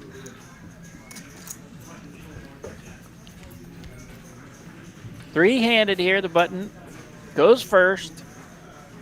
Cecilia has queen 6 off. She's worked her way up to 22 million now. Yeah, she's a pretty dominant chip leader. Nice to see. ADHD with the jam. Probably starting to get to the point where he's deep enough where he can start min opening again. Nines is a little tricky because you don't mind just seeing all your equity because it doesn't flop super well. But I think three-handed, I'll probably still flick it open. It also gives you a chance to fold if there's an all-in. If there are two all-ins behind you, it allows you to likely ladder up with a free fold. And now he's definitely too deep with over 20. I'd really like to see him open. Does decide to jam, but maybe the opponents will start getting sick of it since it's 3 hands in a row. Right, that definitely has something to it sometimes. But again, I think it's really important to get our value from the top of our range. And we're just going to get fold so often, and then they're just going to snap us off with hands that beat us. So I think there's just a little missed value, but still increases his stack quite a bit and has a very playable stack now. Yeah, you almost feel like you're begging for that big double up sometimes when you have a little bit of room to maneuver. There's a look at our player stack. Cecilia 21-7, Soka 18-6, and ADHD Poker hanging on. He's nearly 8 million. He's at 7.9.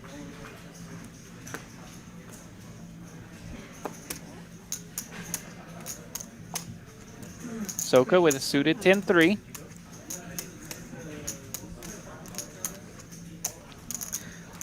I think that concept that you're referring to, Andy, makes a little bit more sense when there's more players at the table or the stack sizes are a little different. When you're second instead of the chip lead, I believe Cecilia is now the chip leader, so it doesn't make as much sense because it's not like Soka can be the one to kind of lean on Cecilia being in position with the chip lead. But if the roles were reversed, that might make a little bit more sense. It's really nice if you're, let's say you're a big chip leader on the bubble of a poker tournament, and you're able to open every hand and chip up a lot. And then there's a really small stack in the big blind, and you're in the small blind. You might actually give him a walk to keep him alive so you can continue the bubble and keep winning all these pots over the next orbit instead of just trying to bust the bubble boy or forcing him all in. So that's a little concept that both BJ and Andy are referring to, if I'm understanding what they're saying correctly. Lot of chat going on here.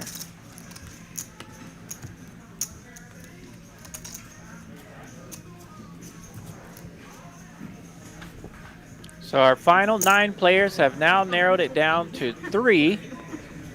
We are on hand 102 of this final table.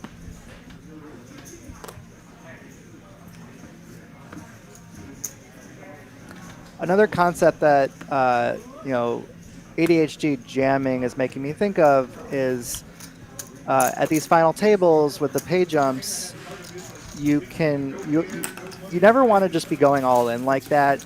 You never know. Let's say Cecilia has aces behind and Soka has kings. And so now you open and leave a little bit of chips left for yourself. indicating that you're going to call it off. And then let's say Soka goes all in, and then Cecilia Snap goes all in behind. Now you can just get away. You're going to get a huge pay jump. Instead of being stuck. Exactly, instead of being forced all in here.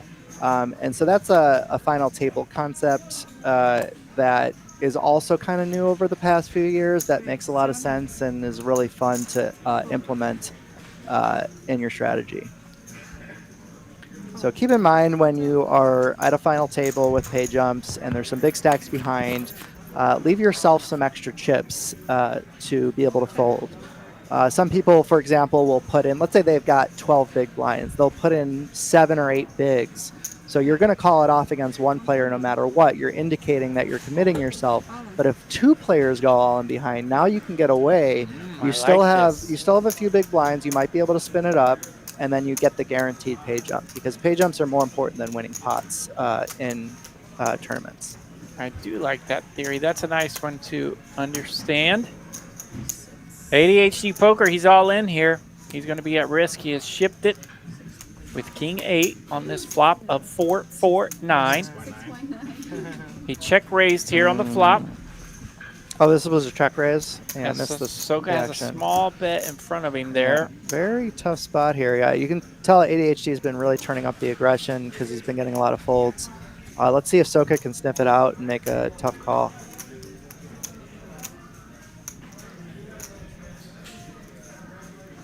He does. Soka Very nice makes call. the call here. Yeah, and the thing is, though, like, I mean, ADHD's got a lot of equity. He can hit a 9 to counterfeit. Counterfeit, running hearts. King or 8. So definitely not dead. 38%. So 10, 9, 8, or king. Good game. Queen of clubs. No help for ADHD Poker, and he will be out in 3rd place. That's going to leave us heads up here. Yep. Really nice call there from Soka. Got sick of his jams and took a stand.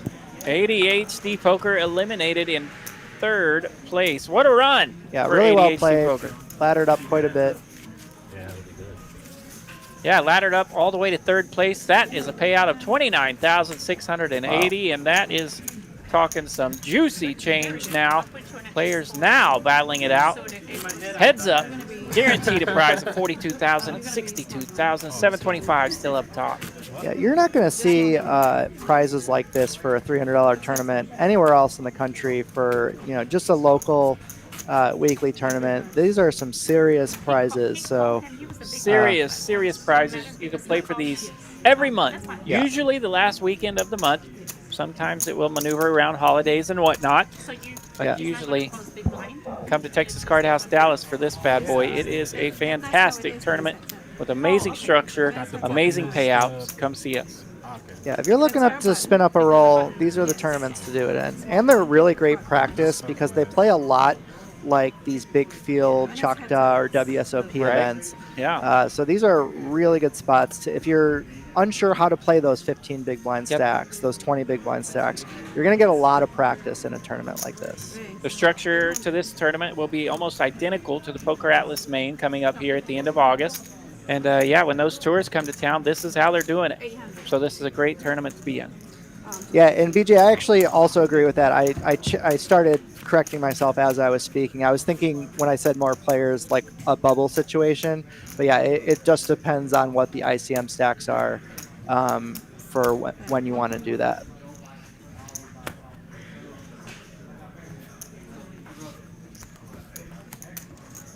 So here we go. We're heads up. They both got plenty of chips. We could have a heads-up battle here tonight. We haven't had one in a little while.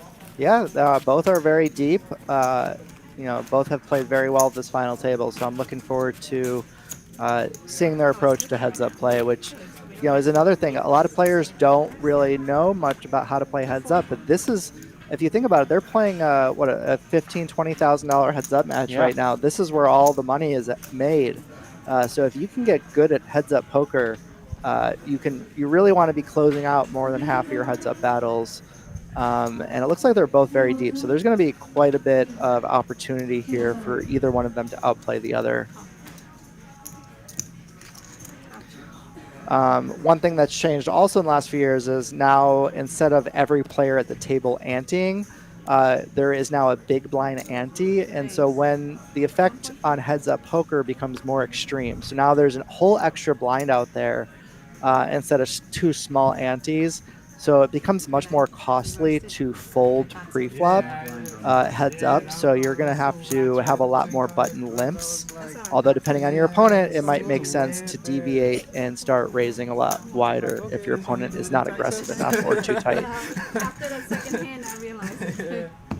Generally, I like to test a lot of my opponents, and I'll start opening most of the buttons and see how they kind of react to that. And if I feel like I can get a little edge doing that without them fighting back, I might go ahead and take that.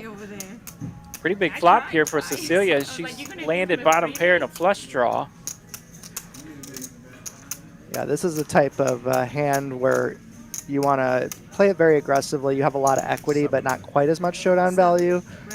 So these make good check raises. Well, she let it out, got a raise from Soka, and now Ship City. Yep, and so I'd like to see her take her time a little bit. I think it can kind of give away the strength of your hand, how excited she was to go all in. He didn't even finish putting out his bet yet.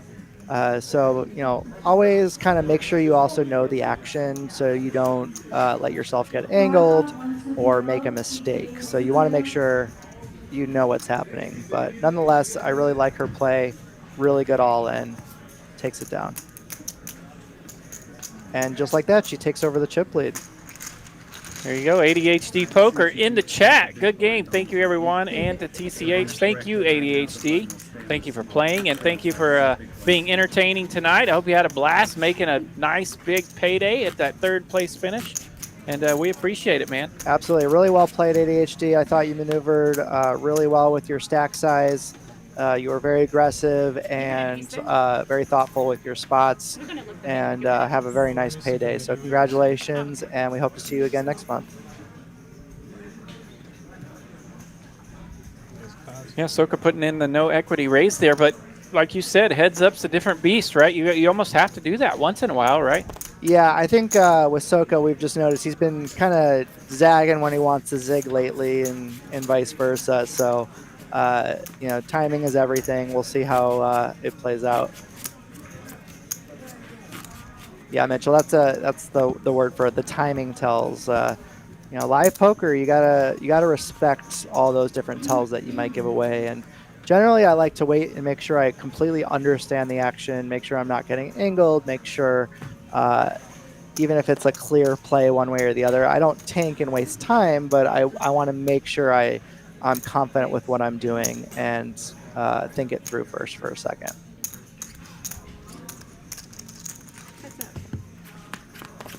But I like they're playing fast, furious, aggressive poker. Love to see it.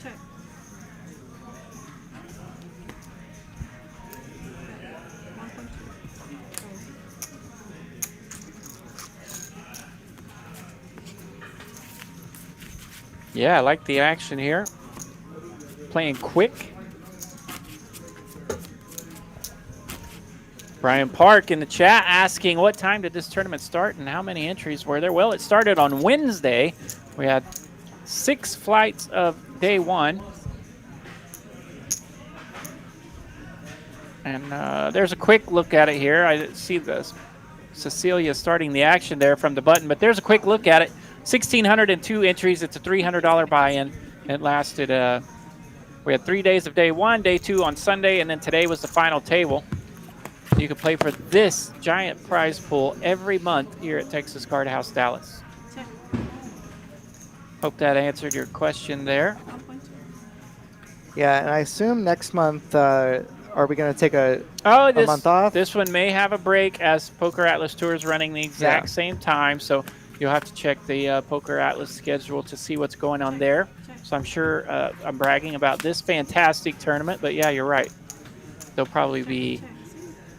That's the thing. Either way, there's going to be a great tournament. So either way, come to Dallas, and it's going to be a really, really nice prize pool. Whether it's Poker Atlas or whether it's the bigger one. And the guys are on me here in the chat. There's 8 flights, but I'm a poker dealer. I work nights. I don't know what day of the week it is. Wednesday, Thursday, Friday. Okay, 8 flights. Definitely 8 flights. Every day is a Saturday to me. That's right. So, We don't yeah. know. 400 over there. So what It is is it? 400. 400, 400. Yeah. I'm sorry, my brain is just tired. It's tired. That's you know, Cecilia said it. Something I noticed with tournaments is they are brain numbing. At the end of a night after bagging, I just want to turn my brain off and zonk out in bed. And so it's easy to criticize play from the sidelines, but when you are in there after grinding and all that big money is up top, it is very difficult. Poker is a hard game, and I think both players are playing very, very well. Your brain is going crazy. Your hormones are going crazy. You're sweating when you shouldn't be sweating and all sorts of crazy stuff. And yes, you're tired when it's done. Yeah, Andy, I'm not going to be going to the lodge. You know, I'm going to stay local and focus on some other things.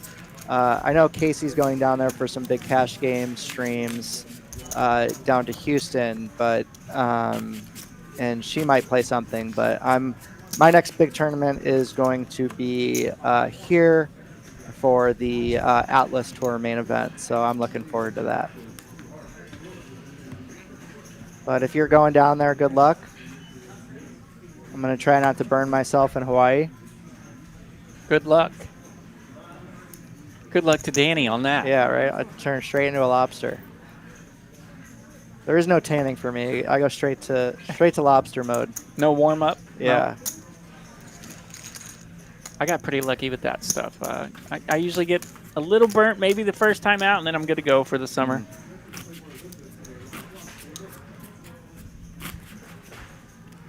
I happen to be Choctaw. I am Choctaw. So if the sun hits me just right, I do actually tan. And yeah, you look like you could tan. But yeah.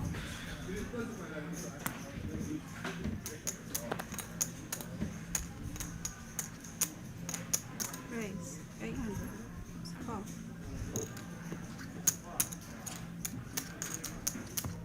So some fun stuff. Fun spots here, heads up. They've basically switched stacks at this point. Yeah, and being able to hand read is so important, heads up, because the ranges are so much wider. So you have to continue a lot wider. You have to maneuver in a lot of spots that you might not be comfortable with after playing full ring, where you're just playing good hands. And so it's really good to practice these spots, and it also helps your full ring game because you're become a better hand reader. Reading bets, reading board textures becomes very important.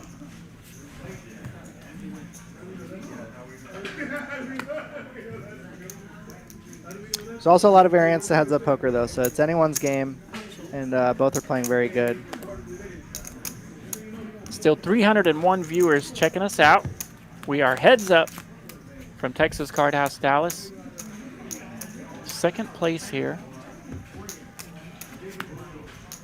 42,000 with 62,000 up top. A $300 event. So these payouts are large. Celia is really putting the pressure on, letting him bluff and then raising. I wouldn't have even mind another call and kind of let him bluff again in position. We have such a strong hand here, heads up, that we're not really trying to protect much. I mean, it's strong enough where she could just, it's a good raise just for value. He can call with a lot worse. But yeah, in position, I wouldn't mind just a call there. But I love the way she's maneuvering so far.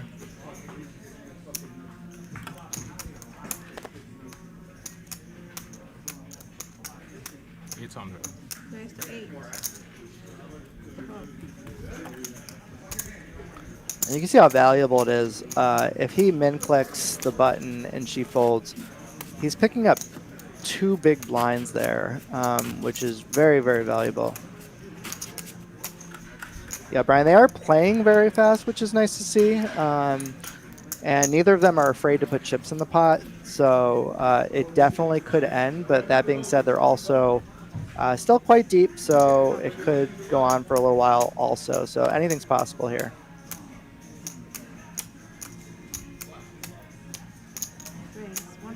It looks like Cecilia is taking a mostly limp strategy from the button, and Soka's playing a mostly raise strategy from the button.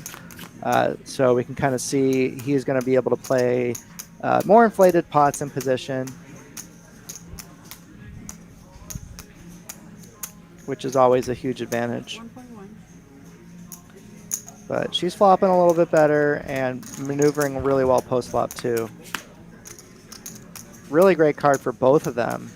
Both of them are going to be more comfortable. The opponents are going to have less Jack X now.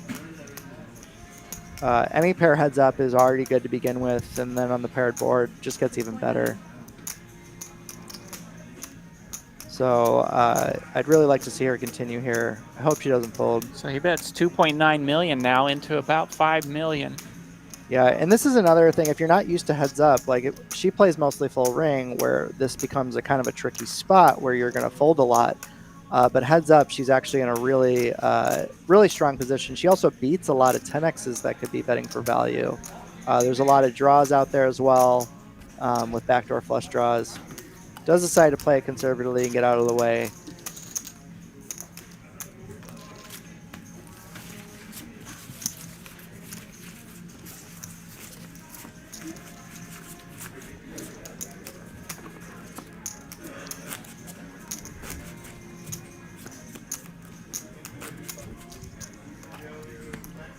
Brian Park says we're not getting over hand 129 tonight.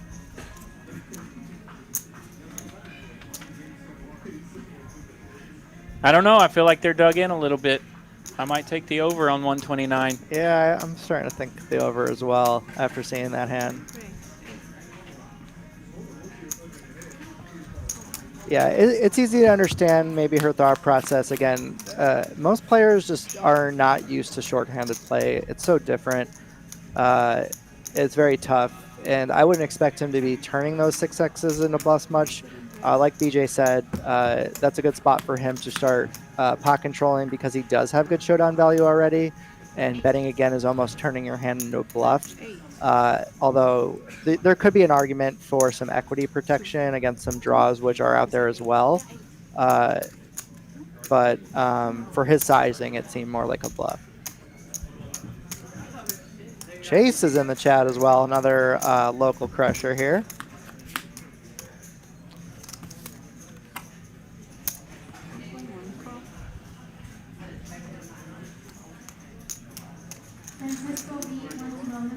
Yeah, it's easy to convince yourself, you know, oh, there's a jack, it's easy, you know, if he has a jack here, I'm drawing dead.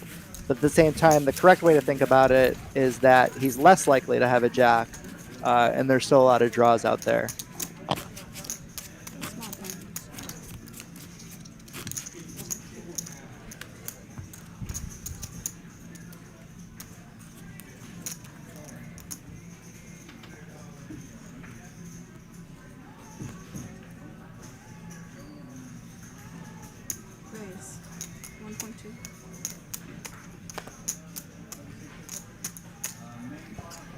Okay, we've got a little bit of some Jack Link's mystery hands here.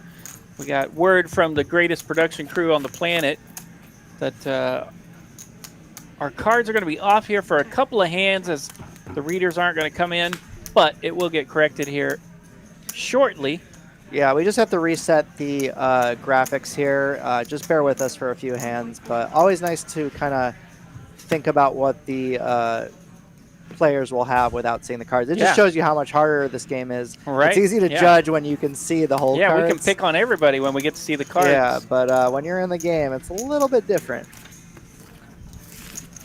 Thank you so much, Chase. It's always fun to be in here. Every time I do this, it reminds me how difficult poker is, and it's very hard to verbalize it in real time, but it helps me with my own game, and I love being here with RJ. Yeah, Danny's been great to partner with for me as well, and of course keeping you guys knowledged up and interested. It's been fantastic. Still nearly 300 viewers as we are at hand 117.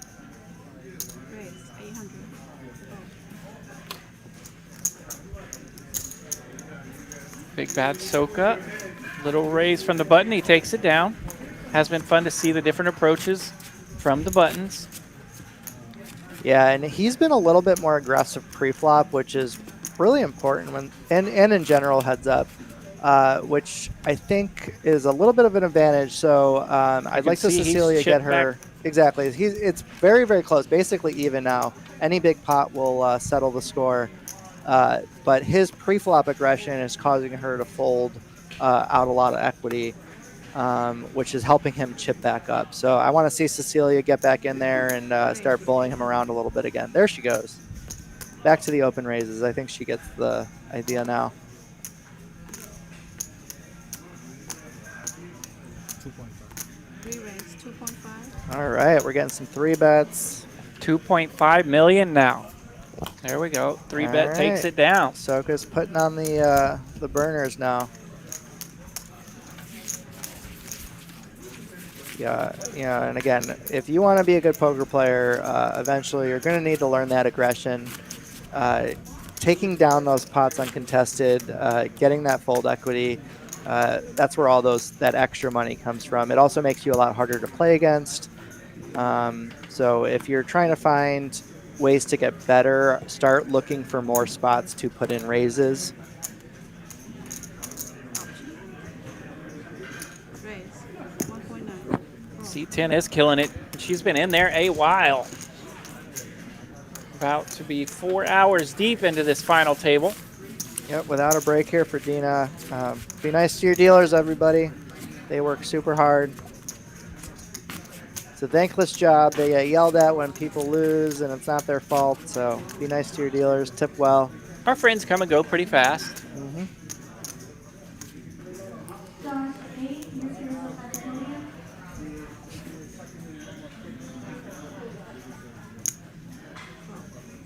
All right, I expect the graphics to be up here within a hand or two.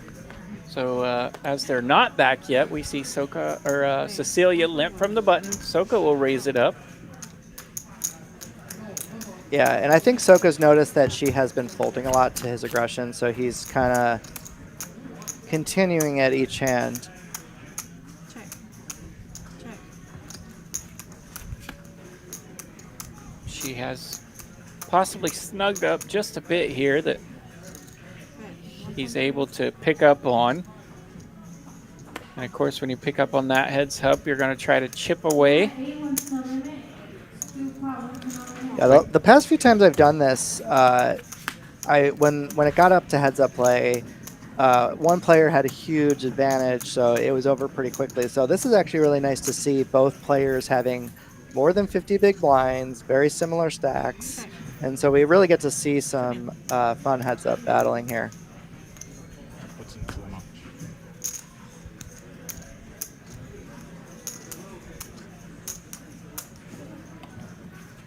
Here we go.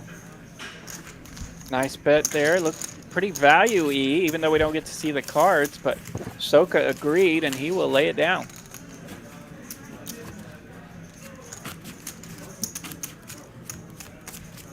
You guys changed the chips, but this ones have been always the same. They add the yellow. The yellow chip.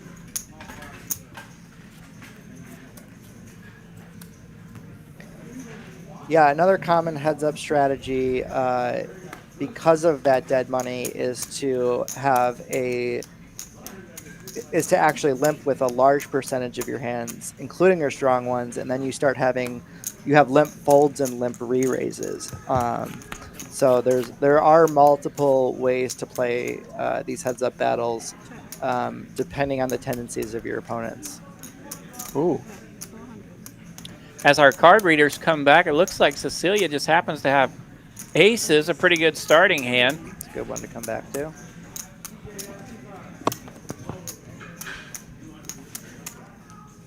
It just shows you just want another space with the minimum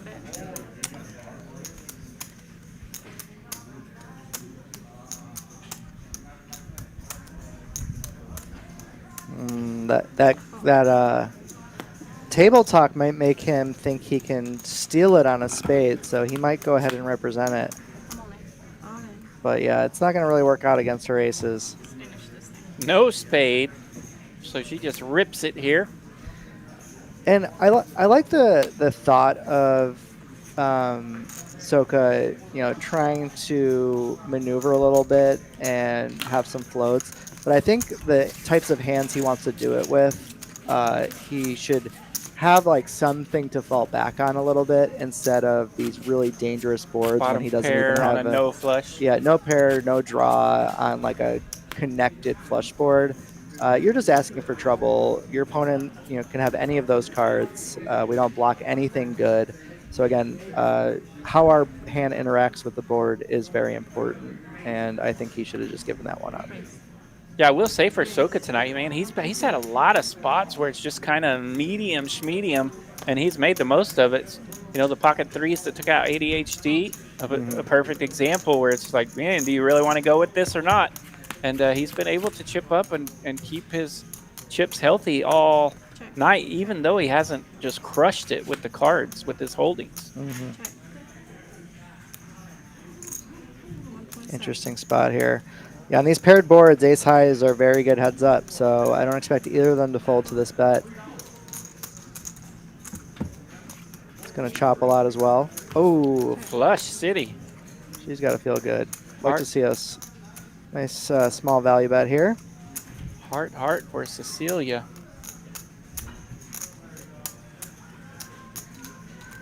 I have a feeling she's going to go large because she's been sizing. She's been hitting them pretty hard. Well, she's been sizing based on the strength of her hand a lot.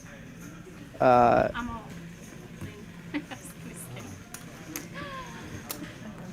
Wow, a big bet and a big call there, Snap so call she gets there. paid. Yeah, and that's a big go-ahead hand. She's got a dominating chip lead now. Yeah, that 8 is actually... So I like Soka's idea to try to get to showdown with a bluff catcher, but you do have to consider the run out. So a lot of her bluffs got there. And so he should at least kind of think through the action a little bit more. He might be a little bit frustrated with the snap call there. I like where his head's at, but I want him to consider the river card. Things did change on that card. Right. Sometimes you think I'm going to bluff catch on the turn, and then you just roll with that. So instantly, yeah, exactly. Right? Yeah. So, new information has come out on the river. She also bet very large, which she's been doing with her strong hands. She acted very confidently. So you just have to raise. Can I get a floor? You already folded. You just have to raise. No, you already I don't marked your hand. I don't want to keep my cards. I said raise, then I'm gonna fold. No, so you don't call. the They don't hand. call floor. No, I didn't call floor. I just said you already folded. Take my I like how Dina instantly calls the floor. No drama. Small blind, big blind. She folded. Yeah, I folded. I didn't realize I was the big blind and I fold my cards. So. Well. I fold out of turn. Yeah. That's practically wrong. Yeah, it's not a fold. The hand's still live and retrievable. Okay, so this is what you do. You do what you need to do. Interesting. There you go. Yeah, so now he's going to raise any two because she's showed the strength. Tired. Yeah, and that's understandable. Again, it's... Yeah, I'm the big blind and they've been playing all day. It's... Yeah, you look at that button to your right, and you think you're in the small blind. Yeah. Poker's hard on the brain there, so easy to make a mistake like that. She should probably slow down a little bit in general. Just she's been acting very quickly. Again, it's big money. She's very excited. She's playing great, but one thing I'd like her to consider is to maybe slow down and make sure she knows the action before acting. Yeah, it's fun to see him fired up and playing quick. And yeah, I love that. Yeah, absolutely. Check. 8-8-8-3.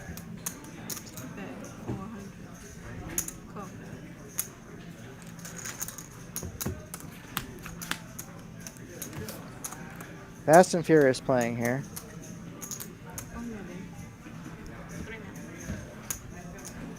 Yeah, hand 129 still in play.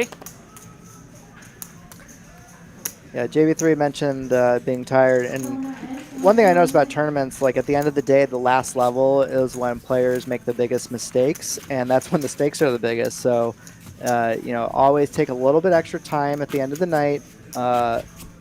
Make sure you're sure what you want to do, and a lot of players are going to punt off big stacks to you, so be ready to catch them when they're offered. Player stacks here. Cecilia all the way up to 38 million now. Yeah, she should start really leaning hard and really pressing at this point. I'd like to see a jam here from Soka with his hand. He's down to 15 bigs. So Soka's down to 15 bigs, just over 6 million in his stack. We're going to see a flop.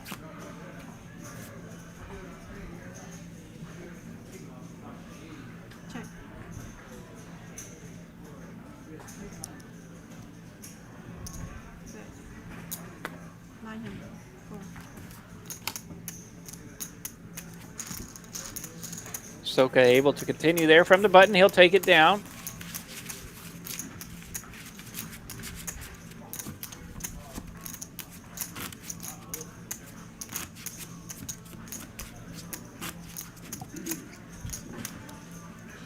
Cecilia out to a pretty healthy lead here, 37 million to 9 million. At the same time, Soka is up to almost 23 bigs, so it's not, even though he has a big disadvantage, he doesn't have to panic yet. 23 bigs, still plenty of maneuverability in his Absolutely. stack. So more important than just the separation is your own effective stack size. So another good tip, a lot of people will give up too quickly in a poker tournament and start just open jamming. Oh my gosh, I'm down short. 3 to 1. Yeah, exactly. But you want to decide your big, or you want to count your big blinds and start your strategy based off of that starting point.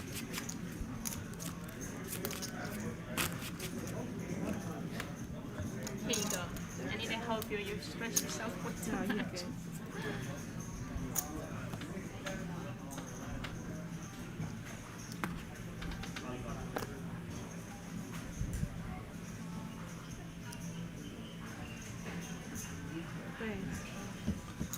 Yeah, I was actually wondering, since she's been playing kind of tight passive from out of position heads up, I was wondering if he was going to actually start opening all of his hands like this, and I think it's a decent strategy.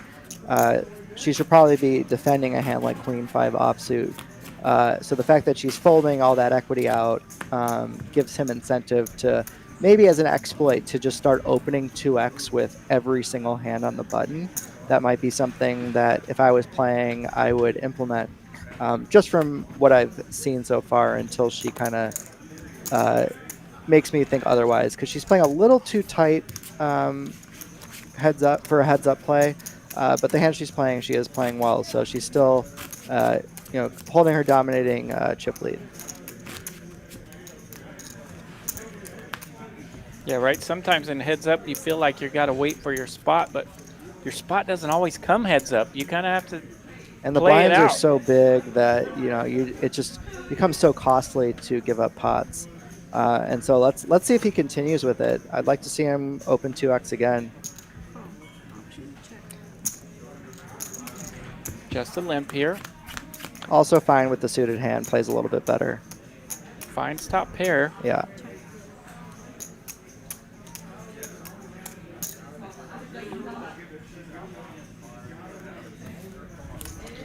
Yeah, and he's been able to like kind of win the battle of the trenches in between, and she's been winning the bigger pots. And if you do limp, definitely bet the flop, right? Whatever it is, if she checks to you. I think it depends. There's a little more factors to it, like the board texture and stuff like that. So, but you definitely want to, especially the way that they're playing, lean aggressive for sure, and do a lot of stabs, small stabs. Right. The fact that she's folding so quickly and easily, no matter the size, he should be, stabbing very small, very often. And so let's see, he's going for a trap here. This could work really well. If he raises, she's probably going to instantly jam. Yep.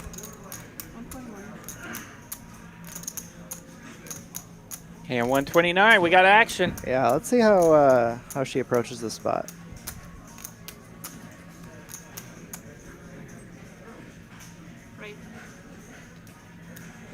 Oh, not all in, 3-bet here.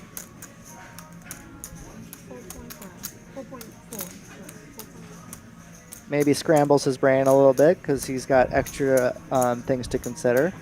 I like it. Either way, though, he's going to fold. Nice hand, Cecilia. Just getting it back.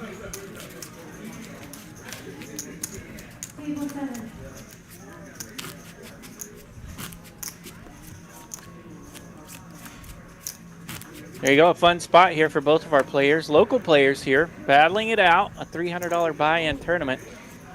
And they are battling it out for prizes of more than $40,000 and $60,000. Yeah, congratulations to both of these players. Played their hearts out, beat out a huge field through exhaustion. Really great payday for both of them.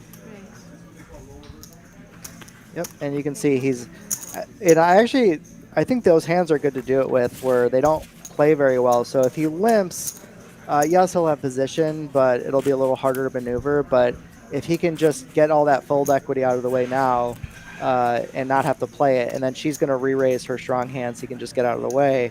But it allows him to win with that hand class, and then he can start limping with the suited versions, like the 10-4 suited, because it does play a little bit better post-flop. And that's like kind of a good way to mix your, balance your strategy a little bit in those spots, based on what I'm seeing.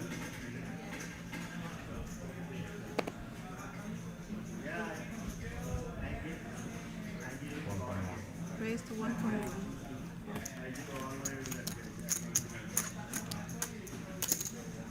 There you go, a good look at the table there from camera 2, and you get a cool little glimpse of that trophy they're playing for. Our players tonight in the 4 seat and the 5 seat, battling it through this entire final table. Fits really well here for the cameras on our stream. Absolutely. 4-1 chip lead for Our Lady here. I'd love to see a lady take this down. Do it.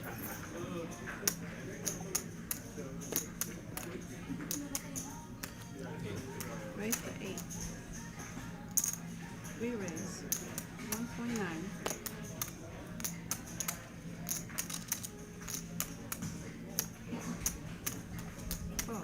All right, here we got a pot. Very small 3-bet, so he feels like he can outplay her in position with a suited connector.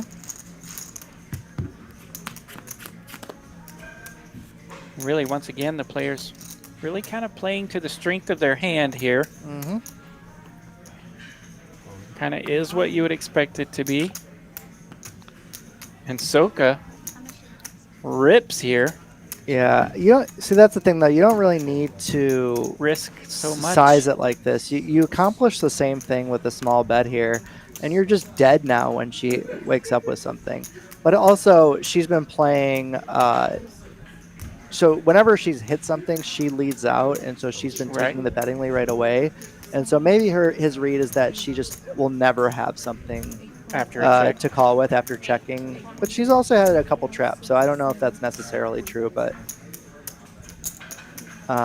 it'd be a sick call if she ends up finding it, honestly. And it wouldn't be a bad play, you know, if she's got the read.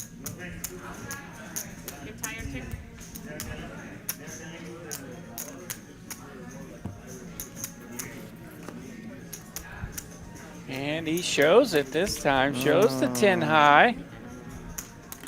She wanted to, though. If you're gonna show one, that's a fun one to show.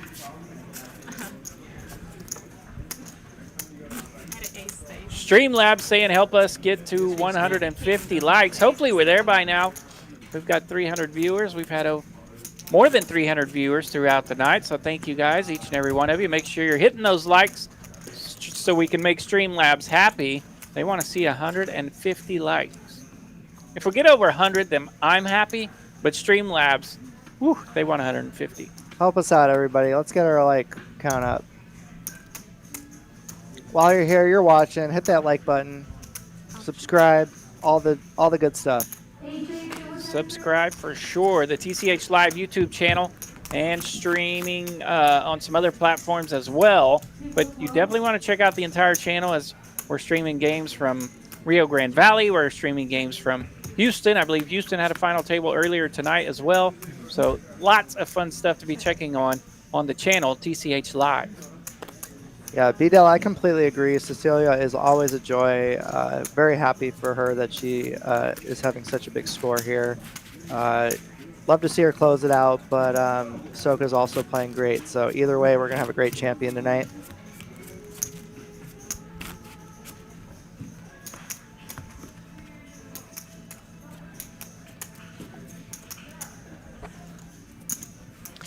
Ralph, you got to keep in mind most players have never played heads up, so it's you know, you want to have a little bit of understanding with that kind of thing.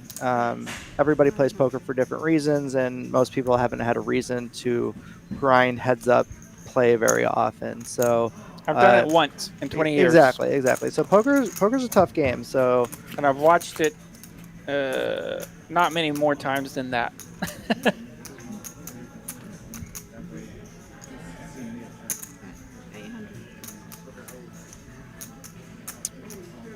Brian Park asking, does his TCH membership allow him to go to other locations? Yes, it does. It is good at all Texas Card House locations. 2 in Houston, 1 in Austin, 1 Rio Grande Valley, and 2 here in the Dallas area.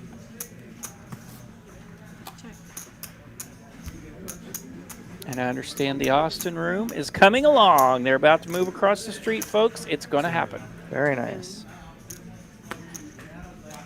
Yeah, I've been playing poker a long time.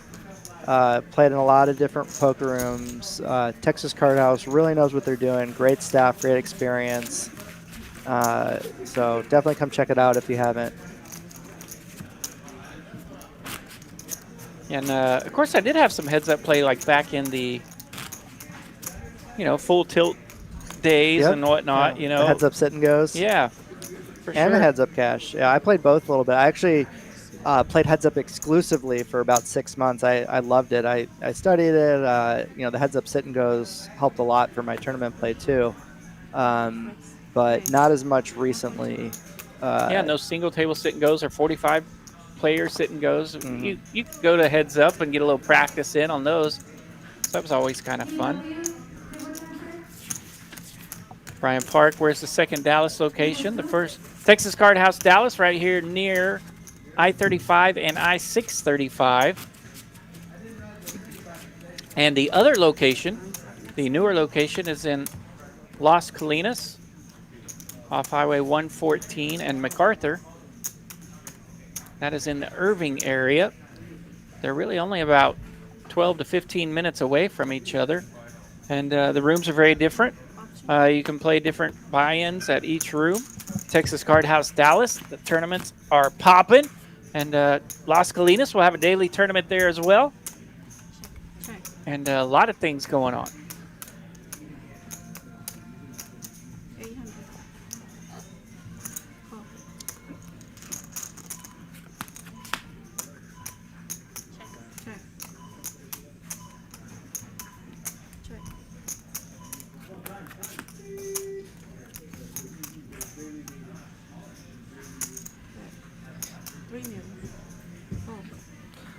Yeah, so I think Soka is basically trying to stab almost every flop that she doesn't show interest in, hoping to take it down and then kind of one and done when he doesn't have anything.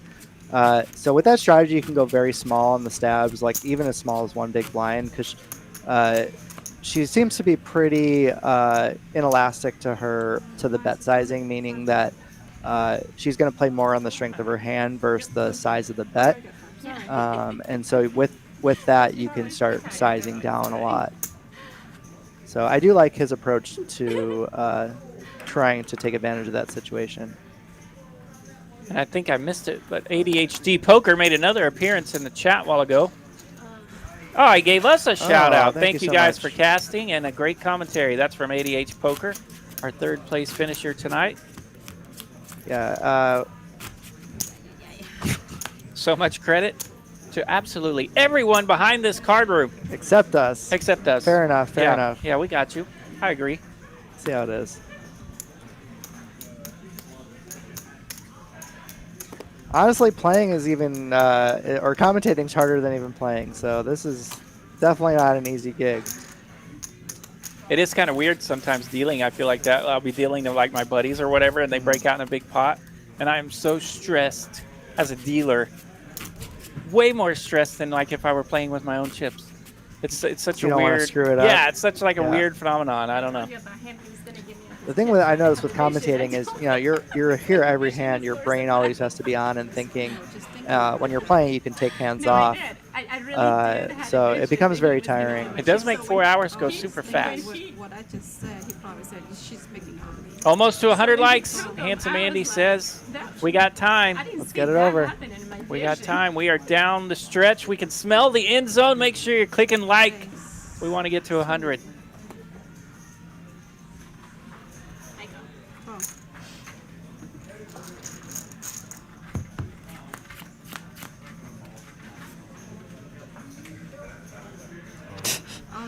Brian, you gave yourself quite the That's a lot of wiggle there. room. That's not very fair. I'll take the under on that. I'm with you, Brian. I feel it.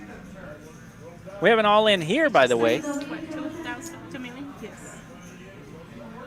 Big Bad Soka has jammed it here, leading out for 9.3 million. Into Cecilia's King 5. Not a lot of holdings here. How much is it? It's 500.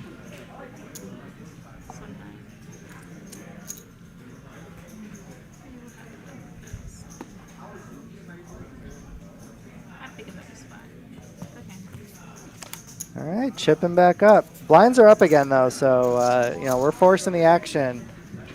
Could definitely end soon. Blinds are up 200K, 500K. It's now $500,000 for that big blind position. You get to put that in as well as your 500,000 ante. So every lap of the button, 1.25 million gone in blinds and antes.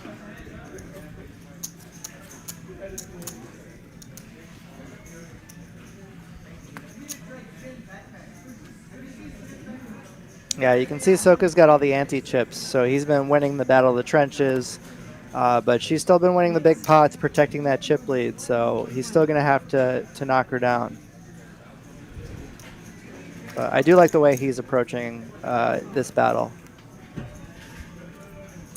He's definitely chipped up with mostly low risk since his low point, other than the sizing maybe on that 10-6 hand.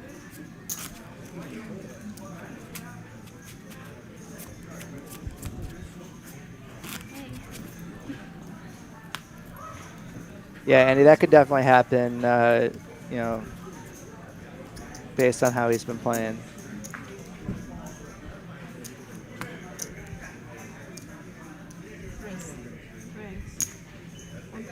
There we go. Cecilia feels like clicking one here from the button with the Queen 5. And now Soka's waking up with some hands, which definitely complicates things. I do like his jam here. You got about 11 million? Queen Jack suited. Yeah, I like to see Cecilia picking up the aggression. It is unfortunate that she's starting to run into it a little bit, but you know, still will have a really good chip lead, 2-1 after this hand. If she folds, which I expect her to.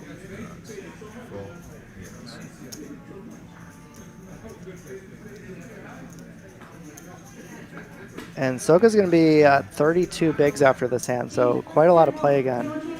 So you got about 12. 18.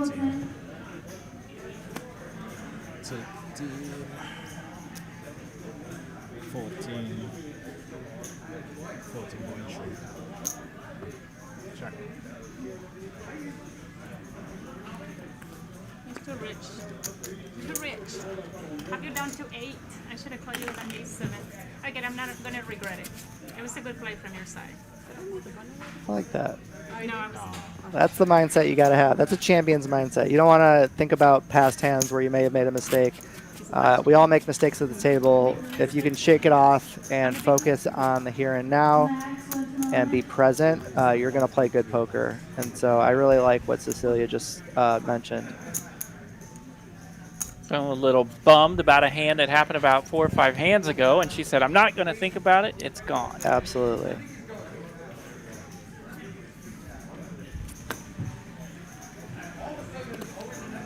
10-5 suited for Soka. Man, he's been staring at that all day. Raise. 2 million. He has been opting to see a lot of flops with these suited hands, but most of them have been connected somewhat, and the 10-5 is a little too far away, so it does fold.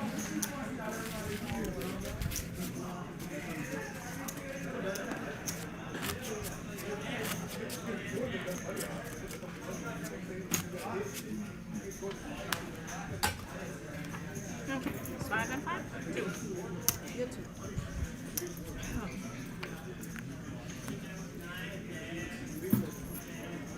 Here we go, monster. Monster on the and button. one cooler can end this game, by the way. Oh, he's going for the trap, or she's going for the trap. This could be it. Oh, and Soka's got a pair in the big blind. Okay, I expect her to pop it back. Soka might make a stand here. Here she goes, taking a little time with this one. Oh, And here just it has is. ripped This it. Could be it. Ace, king versus threes. We are heads up. Oh, he snapped her off. Ultimate fit. Do I need to say anything? So Soka is at risk here. His pocket threes against the ace king of Cecilia. Here in Texas, in Dallas. I depend money, so you better Come on, come Dina. to this time. Put that ace, girl. Put that ace. Put that love her ace, attitude. girlfriend. Put that ace. Yes! King in the Put that ace, window. girl. Put that ace. Ace Put king that has ace. landed. Put that ace. Soka Put gonna that need a ace, girl. three. Put One that more ace. card. Put that ace, girl. Yes! No, three and ace king wins it for Cecilia. Big Wow. bad Soka. Sorry, I got too excited. Down in Congratulations. second place. This is my Congratulations first to place. both players. An outstanding finish. Both players battling it out, hooking it up. And Cecilia, the ladies, bring it home tonight. A big winner for her. Big bad Soka is eliminated in second place. He takes home a prize of $42,380. Congratulations to Soka. What a run. But the big winner tonight, Cecilia. First place prize, $62,725. It's been a hot minute since they played one out, and by golly, they got to do one tonight. So Yeah, that's love awesome. seeing a great heads-up battle here. Congratulations to both players. And there you can see Cecilia So having a happy little for bit her. of fun, taking some pictures with her trophy, having a good time. And as you Thank you. see here in the Texas Card House booth, we're hanging out with Bluey. That's Danny Marks. I am RJ Dupree, and thank you guys for joining us. Still 304 fantastic viewers here tonight, and we appreciate every one of you. Have a That's great going to night. do it for us.